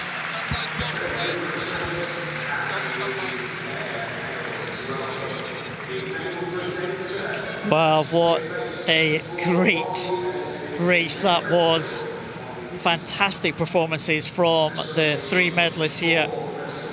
Louise Fittes can be absolutely delighted to get in there. We knew she was under pressure. Olivia Newman-Baronius, the newcomer, who's really kind of put the cam on the pigeons in this S14 women's event. And Poppy Maskell, well, she will be crowned the British champion, and she will be presented with that medal by Ben Maskell, Poppy's dad. Again, another family affair on the podium, and look at that, there is dad and daughter.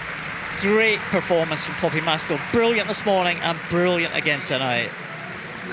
And we'll go now back to John in the studio. Well, I tell you what, congratulations to those athletes. What a fantastic race that was. 5 of those athletes hitting that nomination time, so it's going to come down to the selectors. But coming up next is one of my picks of the night. It is the women's 200-meter freestyle. It is an absolutely stacked final. We have Freya Colbert, world champion. We have Abby Wood, Lucy Hope, Meddy Harris, Holly Hibbert. They're not just vying for, of course, for a place in this individual event, but that women's 4x200-meter freestyle. At the end of this, we'll know if their combined total will qualify them for that as well. And all of them putting in fantastic battles. So it's going to be close and it's going to be exciting. If you're at home, strap yourselves in. It's going to be a great race. And it's back over to commentary. Well, John, you called it. It really is going to be a cracker. 5 of these women are 1:58 or better on best times. 4 of them, the fastest 4 seeds, were all members of that British 4x200 meters freestyle relay in Doha at the World Championships in February, that won the silver medal. They are in 3 Colbert, in 4 Abby Wood, in 5 Lucy Hope, and in 6 Meddy Harris. But the quality of this field, Holly Hibbert in 7, herself a Commonwealth Games silver medalist, World Championship finalist on freestyle. And here, the slowest qualifier, but she did so well to qualify. New lifetime best for Erin Little of Mount Kelly to qualify for this big final, the Paris final of the 200 freestyle. Here's Jemima Hall in lane number 1 from University of Bath. And then, well, really the big 6 in the centre lanes. And they are so quick. Holly Hibbert coming out now from Bath Performance. And then Leah Schlossen's just come out in 2. Here's Meddy Harris. What a year she's had. European champion short course, 200 backstroke. Yeah, and I think it's the same across the whole field. There's so much diversity. Freya Colbert just walking out there, giving a big smile and wave. But yeah, we have Freya Colbert, Lucy Hope walking out now. She is predominantly freestyle based, but in the middle we have Abby Wood, who is an IM specialist, along with Freya. And like you said, Meddy is predominantly backstroke. So much kind of flexibility going on here. But yeah, really strong team. I think the men have always kind of been a lot stronger in this event. We've been so dominant in the 4x2 for so long, and it's nice to see the women stepping up to that too. A sight you've seen many times right there, Abby Wood. You know what? I kind of miss being up there next to her. Maybe not in a 200 freestyle, but yeah, she's so relaxed all the time. She's very just go with the flow. So yeah, I'm excited to see what she's going to do. Well, I have to say, I'm excited for the whole race. We should say that Freya Anderson, the fastest British woman 200 freestyler, she is here, but she's just recovering from a fairly nasty bout of glandular fever, so she's not chosen to swim this 200 meters freestyle. So she might do the 100 freestyle later in the event, in the meet. So here we go, the big final. It's the Paris final of the women's 200 meters freestyle. The fastest seed is Abby Wood in 4, in 5. Lucy Hope, the second fastest seed. Great 200 freestyler. And 100. Colbert in 3. Harris in 6. Hibbert in 7. Wow. Take your marks. Final of the women's 200 meters freestyle at this 2024 Aquatics GB Swimming Championships. It is the trial for the Olympic Games in Paris in July later this year. The fastest seed, Abby Wood, right in the centre. They're going out quickly. Closest to us is the 18-year-old, the youngest in the field, Erin Little of Mount Kelly, and she's gone very quick indeed. Also going well in the red hat Freya Colbert, the world champion on the 400 medley from Doha earlier this year. And Colbert's got the fastest time on paper at 1:56.1, and she's starting to take it out pretty quickly here. Yeah, she looks great, and I think she's just been doing so well all season. Like we mentioned earlier, she's the 400 IM world champion, so the diversity to be in this field and dominating it, she looks great. And I know Dave's focus is very much on kind of the technical side of racing, so you'll see from all the Loughborough girls, all the underwaters are great. The technical aspect of the swimming is amazing. It's always a massive focus. Well, the last 50 was 29.2, 56.8 to her feet. This is a quick swim. The qualification standard is fast. It's 1:56.85. And at the moment, well, she swam this very interestingly, Colbert, in the red hat up there in lane number 3. Comfortable to 50, but then seemed to sort of turn up the gas after that 50 metres turn. This is the 150 turn, 50 to go. Yeah, and like I said earlier, about using that early speed and then winding down on that third 50. So then the last 50 is pretty much everything you've got left. So she's got an amazing lead here. Abby's underwater is amazing as always, but Freya's looking great and stroke's looking so strong. If she can hold that technique, this is going to be a great swim. Well, when the red hats of Freya Colbert won that world championship in Doha, her freestyle was really strong. But coming back is Abby Wood in 4 in the black hat. Wood closest to us, and the black hat is really reeling her in. Who's going to get the touch here? The red hat of Colbert, the black hat of Wood. It's going to be mighty tight. I think Colbert's got it. She has. 1:56.22 wins it. And Abby Wood also underneath the consideration time for the Olympic Games. And that is very quick indeed. That is very, very fast. Colbert wins it, Wood second, but both underneath that 1:56.85 consideration time. And that's great for that British relay, that 4x200 freestyle relay when they won the silver at the World Championships. And I'm pretty sure that's going to help them get to the Olympic Games. They've already qualified the team, but whether they'll actually select to swim it or not will be very interesting indeed. What a race it was, perfectly timed. Oh, perfect. And you can see at the end all the girls embracing each other. I mentioned this earlier, but they're all so close, they're all such good friends as well. So to be able to celebrate at the end of the race is exactly what you want. And the pacing as well. The red hat up there in lane number 3 from Colbert, but Abby Wood's last 100 metres, well, last 50. Wow. I know, amazing. And I think for her, she's got out there, she's blown off the cobweb, she's done a PB, which is amazing. So we've got the 100 freestyle later in the week for Abby, as well as the 200 IM. So I'm hoping she can just draw confidence from this and keep growing throughout the week. Well, it was indeed a half-second lifetime best from the black hat there. She's so excited. Well done. So the champion, Freya Colbert, underneath the consideration time for the Olympics.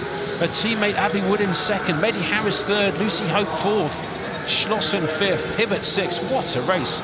6 under 2 minutes. And those first two. 1:56.2 and 1:56.6. Amazing. And they are now with John Mason. Ladies and gentlemen, I've just been told not only have we qualified Freya and Abby, we of course qualified our relay team for the 4x2. Give it up! So, Lucy, I'm just going to jump in here with you before I can send you off. That must be an amazing achievement to have done that. I mean, all 4 of you ladies, so experienced and get on so well to be able to get in here and do that and know that you guys have secured that spot. Yeah, definitely. I think our women's relays have just gotten stronger and stronger since 2021. So to have qualified with these girls, like, couldn't really ask for much more. And like, obviously we know Freya Anderson's not here and she's not able to race, but hopefully maybe if she's on the team, it just makes us even stronger as well. Absolutely. Well, look, job done. I'm going to send you off. Congratulations. Ladies and gentlemen, Lucy Hope. Now let's bring it back to this, because Freya, I know we had a chat this morning and you were like, oh yeah, I'm just here to get the time for the relay. You just won that and touched. You're going to Paris. Yeah, I mean, I can't really ask for any more, so. Sorry. Yeah, no, I'm really happy with that. I couldn't really have asked for any more. I said that already, sorry. That's all right. Yeah, just happy. Move on. And you're British champion. Look, I'll squeeze in beside you as well, because Abby, you know, you hit that nomination time as well, so put yourself in a really good position in front of those selectors. You know, we see you do that 2 IM and stuff, but I've been seeing you focus more on these freestyle events. Is that because of the relays? Is that something that's been in your strategy, in your mind? Yeah, I think our coach Dave, so much credit to him. Like, he's really pulled us together as a team to make this a medal hopeful in Paris, and I think we're going strength to strength. Like, Doha put us in a step in the right direction and gave a bit of confidence in us all, and I think that's why we did so good today, probably because we were all together and we just really pushed each other, so we did the same in the race. Well, I loved watching you do it. It was fantastic. And Mehdi, I'm just going to jump in here with you. Congratulations, a bronze medal and a trip to Paris with that team. Yeah. An amazing way to start your week. Yeah, no, definitely. Yeah, that's really good. Yeah, sorry. She's always embarrassed on camera. We love it. Look, I love watching you race. Ladies and gentlemen, please give it up for these incredible women, your British medalists, and of course, your relay team.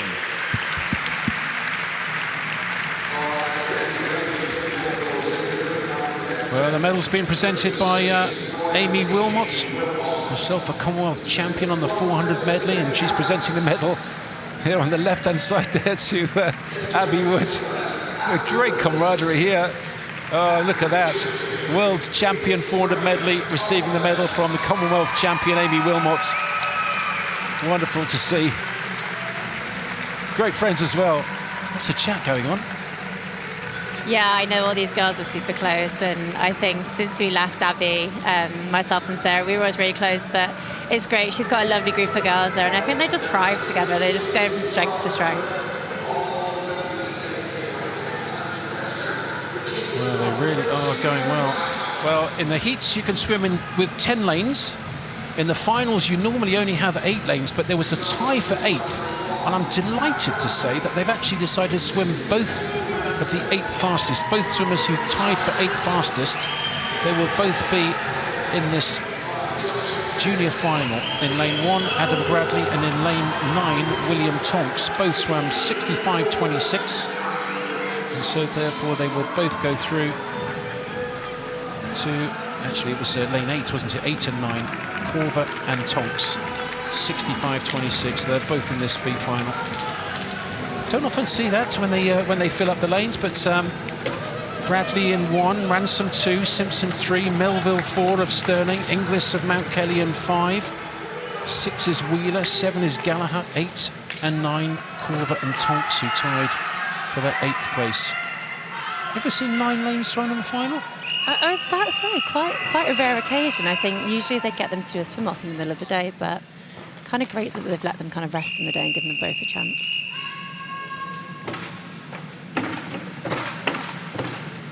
Slapping, a lot of bashing going on. Big men in this junior final of the men's 100 metres breaststroke. Take your marks.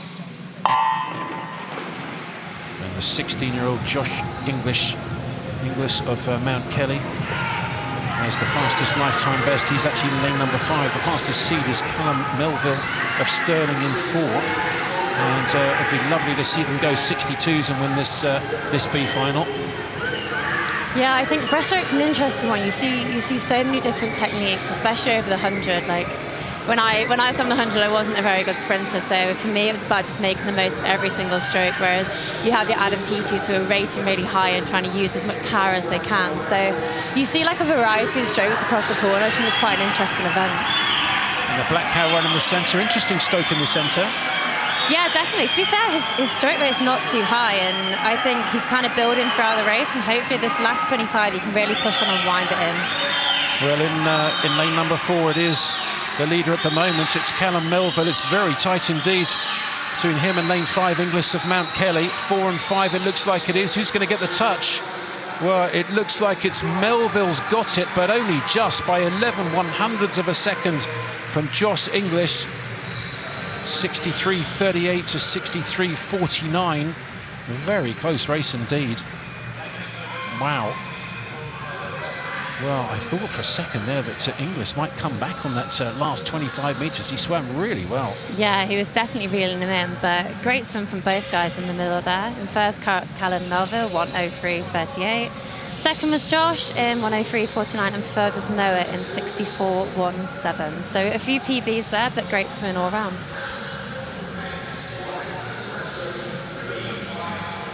Well, that was the junior final. Now we've got the B final. And what an opportunity for all of these men on this breaststroke event. They swam in the same warm-up as Adam Peaty. They swam in the same call room, reported to the same call room as Adam Peaty. They're learning from the best ever. George Smith, fastest seed, from Stirling in lane 4. William Riley of Cardiff in 5. Casey in 6. Elliot Woodburn of Milkfield in lane number 3. He's got the fastest lifetime best, so watch out for him. There he is, Elliot Woodburn from Milkfield. Actually, just had his junior record, his 16-year-old junior record, British junior record, broken. And it was broken, actually beat by 2 swimmers in the heats in the same heat, bizarrely. 2 16-year-olds went slightly faster. It was 61.9. They both went 61.46. They're in the big final, the A final. What are you looking for here, 100 metres breaststroke, tactics-wise? I think it's so individual. I'm not sure it's the best one to ask for tactics on the 100, but I think especially for the men like your Adam Peaties, they get out fast and they're just clinging on down that last 50. B-final, men's 100 metres breaststroke. Fastest seed in 4 is George Smith of Stirling. Take your marks. Quick reaction to the gun right in the centre there, and the best start possibly coming from, well, maybe looks like the green hat of Elliot Woodburn, very good underwater. He was one of the last to come up, but he came up ahead. Yeah, amazing start. Also a good start from William Riley from the University of Cardiff. He came up very strong, and a great swim here from both of them guys, actually, going into the turn fast a second. So it's lanes 3, 5 and 8. 8 closest to us is Oscar Bilbao. He's also a junior. It'd be great to see him stick in a big race here. But right in the centre, that's green hat again. Interesting strokes in the centre. Yeah, great technique there from the Milford swimmer. He's really racing up now. You can see him really picking up the pace into this last 15. Well, they're charging at him and they're going really quickly. In 5, it's William Riley of City of Cardiff. Also coming back in the centre is George Smith, but I think Riley's going to get it. Yes, he does. Riley wins it, 62.2. That's a new lifetime best for him. Beat the lifetime best he set in the heats, so he's had a great day. PB in the heats and PB in the finals. You can't ask for any more than that, can you? Second was George Smith in lane number 4. And third, Alexander Casey. I think we had a joint third in there. Oscar Bilbao was also third, so joint bronze in that event. Good spot, I didn't see that. So Bilbao in 8. 8th fastest seed. Must be a lifetime best for him. 63.2. Let's see what he did. 62.6. 6-second lifetime best, was it? Very good indeed. Good spot. Good spot, Molly. Molly Renshaw, of course, breaststroke specialist, world short course champion on the 200 metres breaststroke. Double Olympian in Rio and Tokyo. 2 Olympic finals. Double European champion. Cool. Might be here a while. I'm only halfway down the list, Molly. It's a great... Anyway, some fantastic swimming in the able-bodied. Here we have over to Mark Noble himself, 15-time Paralympic medalist. Could trump that. Thanks, Andy. Not sure I can live up to the hype here, but we'll see how it goes. Bruce Lee and Will Perry in the outside lanes, the 2 SB6 swimmers there. There's Matthew Redfern going over the 100 breaststroke, the final para-final of the night. Can we get anyone else under those nomination times? Cameron Verncombe has been great this year. He goes in 6. We saw Jack Milne in 2. Rhys Darby had a good swim in the heats. Welsh swimmer, medalist in the 200 IM at the World Championships last year. And fastest guys there is Scott Quinn. There is his lucky boxer shorts, as we have become accustomed to over the years. The most experienced man in the GB team. Harry Stewart, though, was ahead of Scott Quinn. He's the same classification, the 2 in the middle. Harry Stewart was ahead of Scott Quinn at the Aberdeen World Para Series earlier this year. And he was ahead of him in the heats. He went out very fast, Harry Stewart. Scott Quinn came back really strongly. They're going to have to drop a couple of seconds if they are going to challenge that nomination time of 105.59. Scott Quinn is the British and European record holder at 105.28, so he is capable of doing it. He's got to produce it today, though, Scott Quinn. terms of the classifications. Jack Mill, Rhys Darby, Harry Stewart, Scott Quinn and Cameron Burncombe in the centre lanes. They're in the SB14 class, swimmers with an intellectual impairment. Matthew Redfern, a visual impaired swimmer, goes in lane number 7. And the 2 in the outside lane, Bruce D in 1, and Will Terry in lane number 8. Now, Bruce D took Will Terry's British record this morning in the heats. Can he improve that again? The SB6 class. Bruce D, we saw him do that 8-second PB in the 400 freestyle. British record this morning. Right up there at the top. They're going to be a little bit slower than the guys in the middle though, but it is again, of course, all about points in terms of who's going to be the British champion. For the guys in the middle though, the nomination time for Scott Quinn and Harry Stewart and the likes of Cameron Burncombe and Rhys Darby, they are looking for 105.59. We know that Scott Quinn, European record holder, capable of doing that. He's a Paralympic medalist in Tokyo, Paralympic medalist in Rio, and he's gone out a little bit closer to Harry Stewart now in the early stages. 31.49 for Quinn, 31.31 for Stewart. That was a good turn from Harry Stewart. Plymouth Leander swimmer is maybe between these two. Cameron Burncombe in 3rd place, but Stewart now being pegged back by Scott Quinn. Scott Quinn coming on the shoulder now of Harry Stewart. We saw a great finish by Scott Quinn in the heats this morning to get in just behind Harry Stewart. He closed the gap that Stewart had at halfway. I think Stewart might just hold on to this one. Scott Quinn coming back, and it is going to be Harry Stewart in 107.20. Scott Quinn in 801 points in 2nd in 107.55. Let's keep an eye on Bruce D coming in now in the outside lane. The British record that he set this morning was 125.77. It's going to be ahead of Perry, and 126.57. Another very consistent swim for Bruce D. He's been bang on British record form this week. He's not going to challenge the top 3 though. Harry Stewart though getting in ahead of Scott Quinn. Well, what a great servant Scott Quinn has been over the years. The first man to challenge him really in the SB14 class in Britain has been Harry Stewart. And Scott Quinn will be in 2nd place here at the British Championships. There's Rhys Darby, the bronze medalist.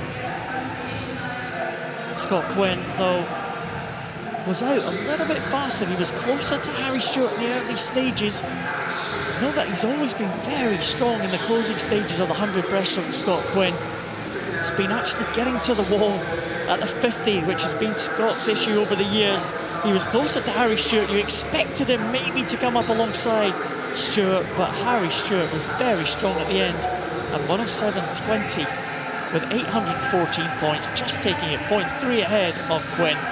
And Rhys Darby in 3rd in terms of points. Bruce D, the record breaker from this morning, just 2 points out from the medal positions there. So Stewart, Quinn and Rhys Darby, these are your medalists. As Scott Quinn taking the claim of the crowd as he comes out of the pool. And he will join the other medalists as they have a chat with John Mason. Well, our final multi-class para event of the night. Ladies and gentlemen, can I hear from our medalists? Woo! So, I'm just going to jump in here, Scott. Sorry, thanks, mate. Harry, British champion, you know, you said you were very happy with that race. So, talk me through it. Well, I mean, it's a win, so very, very happy. My first national title. It's a bit quicker than this morning. I entered the race with a bit of a different mindset. Went out a bit slower than this morning, because normally my front end's my best, but I thought, because I had Scott chasing me the whole way back on the last 25, I thought, preserve a little bit more energy for that last 25. Yeah. Yeah. And I tell you what, it paid off. You were British champion, so congratulations. Thank you. Yes. So Scott, you know, you're one of the most experienced athletes we've got here in the S14 category. You know how to race that 100. You were chasing him down that final 50. Could you see him? He was right there. Yeah, I've always had a strong back in 50 in me, so still got that wee bit in the locker.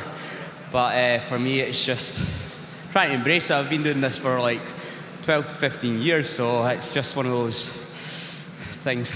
Yeah, and obviously looking at trying to qualify for your next Paralympics as well, another one over the summer, hopefully. I'd like to go and represent the team one more time, but you know what it's like in the sport. You don't know what the whole aspect is. Didn't qualify, got close to time there, so hopefully I might get selected or what. But to be honest, it is what it is, and just enjoy my. Definitely, this is my last season. Definitely. Well, look, congratulations and well done. Last season, a silver medal. Coming over here. Hi, Reese. Hi, how are you? A bronze medal against, two very, very quick boys there. A great race for you. Talk us through it. It was all right. It was a little bit slower than this morning, but faster than my entry time coming in, so I'd say overall I'm happy with it. It was good to have people to chase when I see Harry and Scott in the corner of my eye. So yeah, it makes for a fun race then. Yeah, definitely. And you enjoyed it? Yep. Oh, we love to see it. Well, look, good luck for the rest of the week, mate. Congratulations on a bronze medal. Ladies and gentlemen, your British medalists.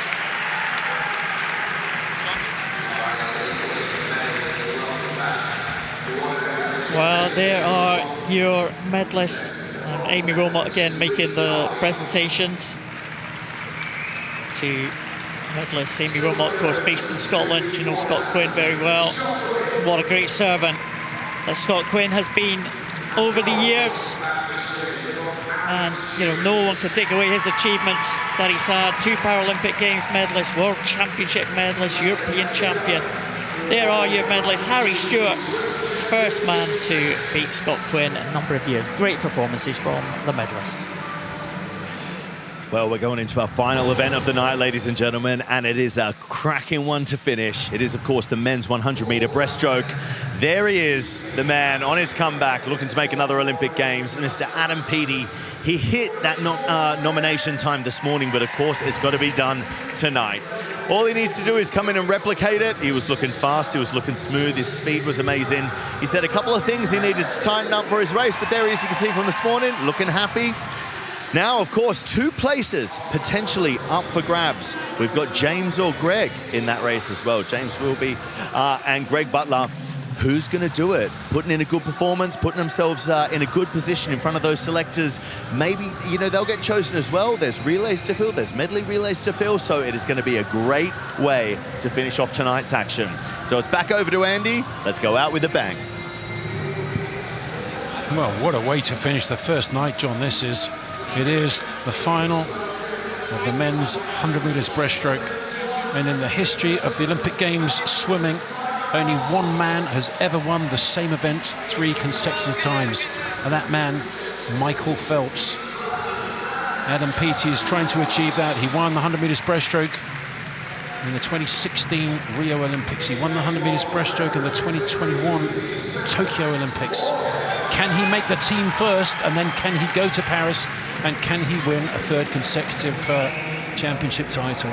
I think after this morning's swim, his confidence will be so high. So, yeah, I think he got out there this morning. He knew he still had things to work on. He wasn't even out of breath after his heat swim, and he put down an amazing time. So I think after taking a little break away from the sport, that's exactly what he needed this morning.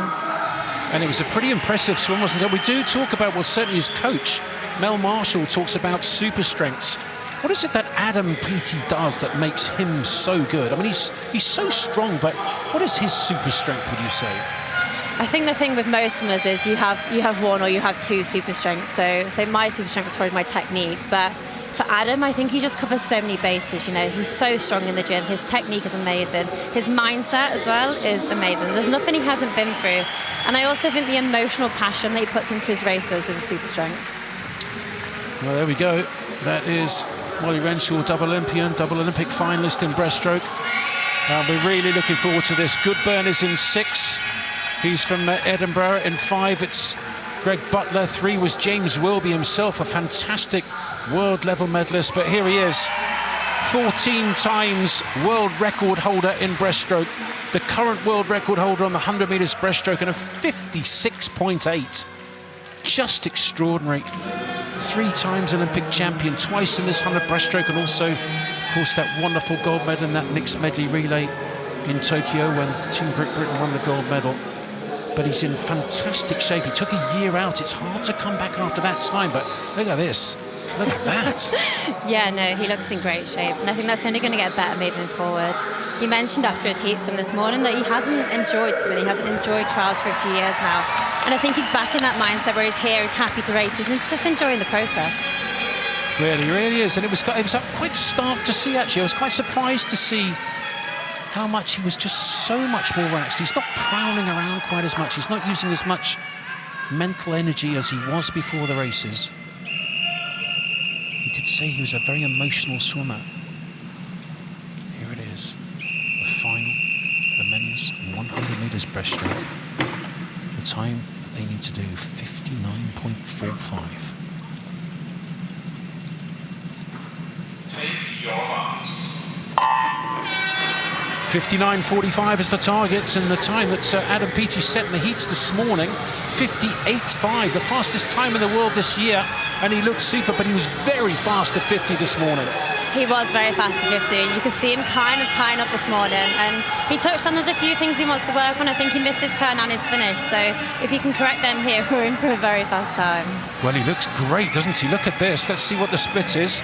He was 27.0 this morning, 26.8, so he's faster. That's really good. Well, I spoke to his coach, Mel Marshall. She said he was good.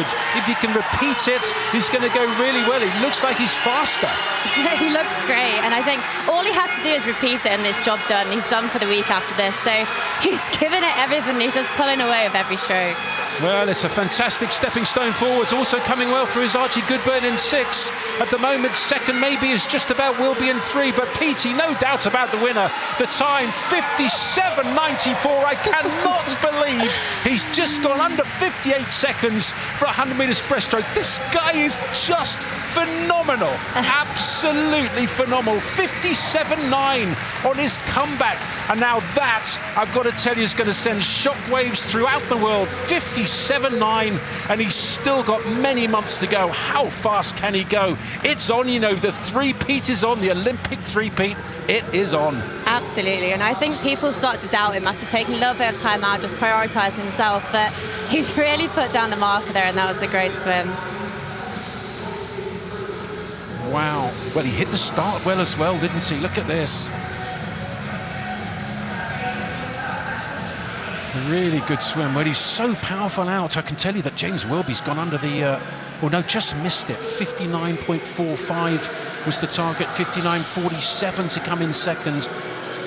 So he's just outside of that consideration time, but I would imagine they'll take 2. I really would. Look at that. That's just great. Absolutely brilliant. He swam away from the field as well. 0.2 faster than he was this morning, and then 0.5, I think, faster on that second 50. Wow. I know, so strong down that first 50, and I think you've expected him to fade a little bit. Yeah, amazing. First place, Adam in 57.94 under the qualifying time, so he's on the plane. Brilliant. Let's see what he's got to say. Here he is with John Mason. Ladies and gentlemen, what a way to finish, right? Round of applause for Mr. Adam Peaty. Adam, I'm just going to jump in here. You know, you are going to Paris. First of all, I can tell you that. That must be nice. Day one, you got that off your back. Yeah, I mean, there's still a lot to come there. This morning I was like, you know what, I'm actually so grateful that I'm back here and I didn't give up, and I think that's a message to a lot of the young people in the crowd today that they may not get me PBs. I haven't done a PB in like 5 years or something, but you know, it's the hope every day, and you know, it's a great race to race all the British swimmers as well, but we're coming back, and I'm happy with that. You know, and you really seemed relaxed as you're coming into these events now, these majors. You know, I've seen you throughout the last few months doing a few of those. And, you know, you said to me this morning, I want to tighten this up. There was no stress about it. You were just like, there are a few things I wanted to fix going into it. Has that mindset helped you sort of approaching your racing? I think, I think athletes, we take it very seriously, as it should be, but never let it get in the way of a good day. I woke up today and I was like, you know what, I'm blessed, I'm healthy, I've got good talent, and I just want to race the best in the world. And that's a good job to have. So you got to put it in perspective. You know, some people, especially over this week, you'll see them, and some people shrinking in the arena. And honestly, just be so grateful to be here, swim the race, and you'll do PBs and you'll do well. So I just don't ever think it anymore, John, you know? We love it, we love it. Well, look, congratulations, British champion. And off to Paris, ladies and gentlemen, Mr. Adam Peaty. Now, James, you know, a tough one for you. It was a great race and coming so close to that NT. So tell me what's gone through your mind. Quite a bit, I think. This morning was kind of a controlled effort, but, you know, as I said, I think last year, these younger ones are always keeping us on our feet. And so I knew coming into this evening, kind of regardless of the results this morning, that it was going to require quite a considerable effort. Last year was, you know, a roller coaster and a half, so I'm just kind of glad to be getting close to the time and, you know, fingers crossed and all that. But no, I'm pretty happy with that time. Like for an individual race, I think, all things considered, I'm pretty happy. Yeah, well, look, a great way to look at it, and congratulations, another silver medal for you, ladies and gentlemen. Give it up for James Wilby. And just moving over here for Archie, congratulations, a bronze medal. Up at two of the biggest names in this event in the world. You know, you said to me getting out of the pool, you're happy with that one? Yeah, you know, I'm really happy with that. Obviously, we're coming here to Olympic trials, and part of the whole thing is to kind of dare to dream. But especially this event, it's quite a big dream to dream up against these guys. So getting out of the pool, slightly disappointed not to be under the minute, but standing here with these two makes it feel a bit easier. And shout out to Greg. You know, we've got a great little battle between us. I've just leveled his PB. I'm sure he'll be on the podium for the 200 later in the week. So. Yeah, well, look, I love it. And I loved watching that race. I know everyone else in here did as well. Didn't we, ladies and gentlemen? Give it up for your medalists.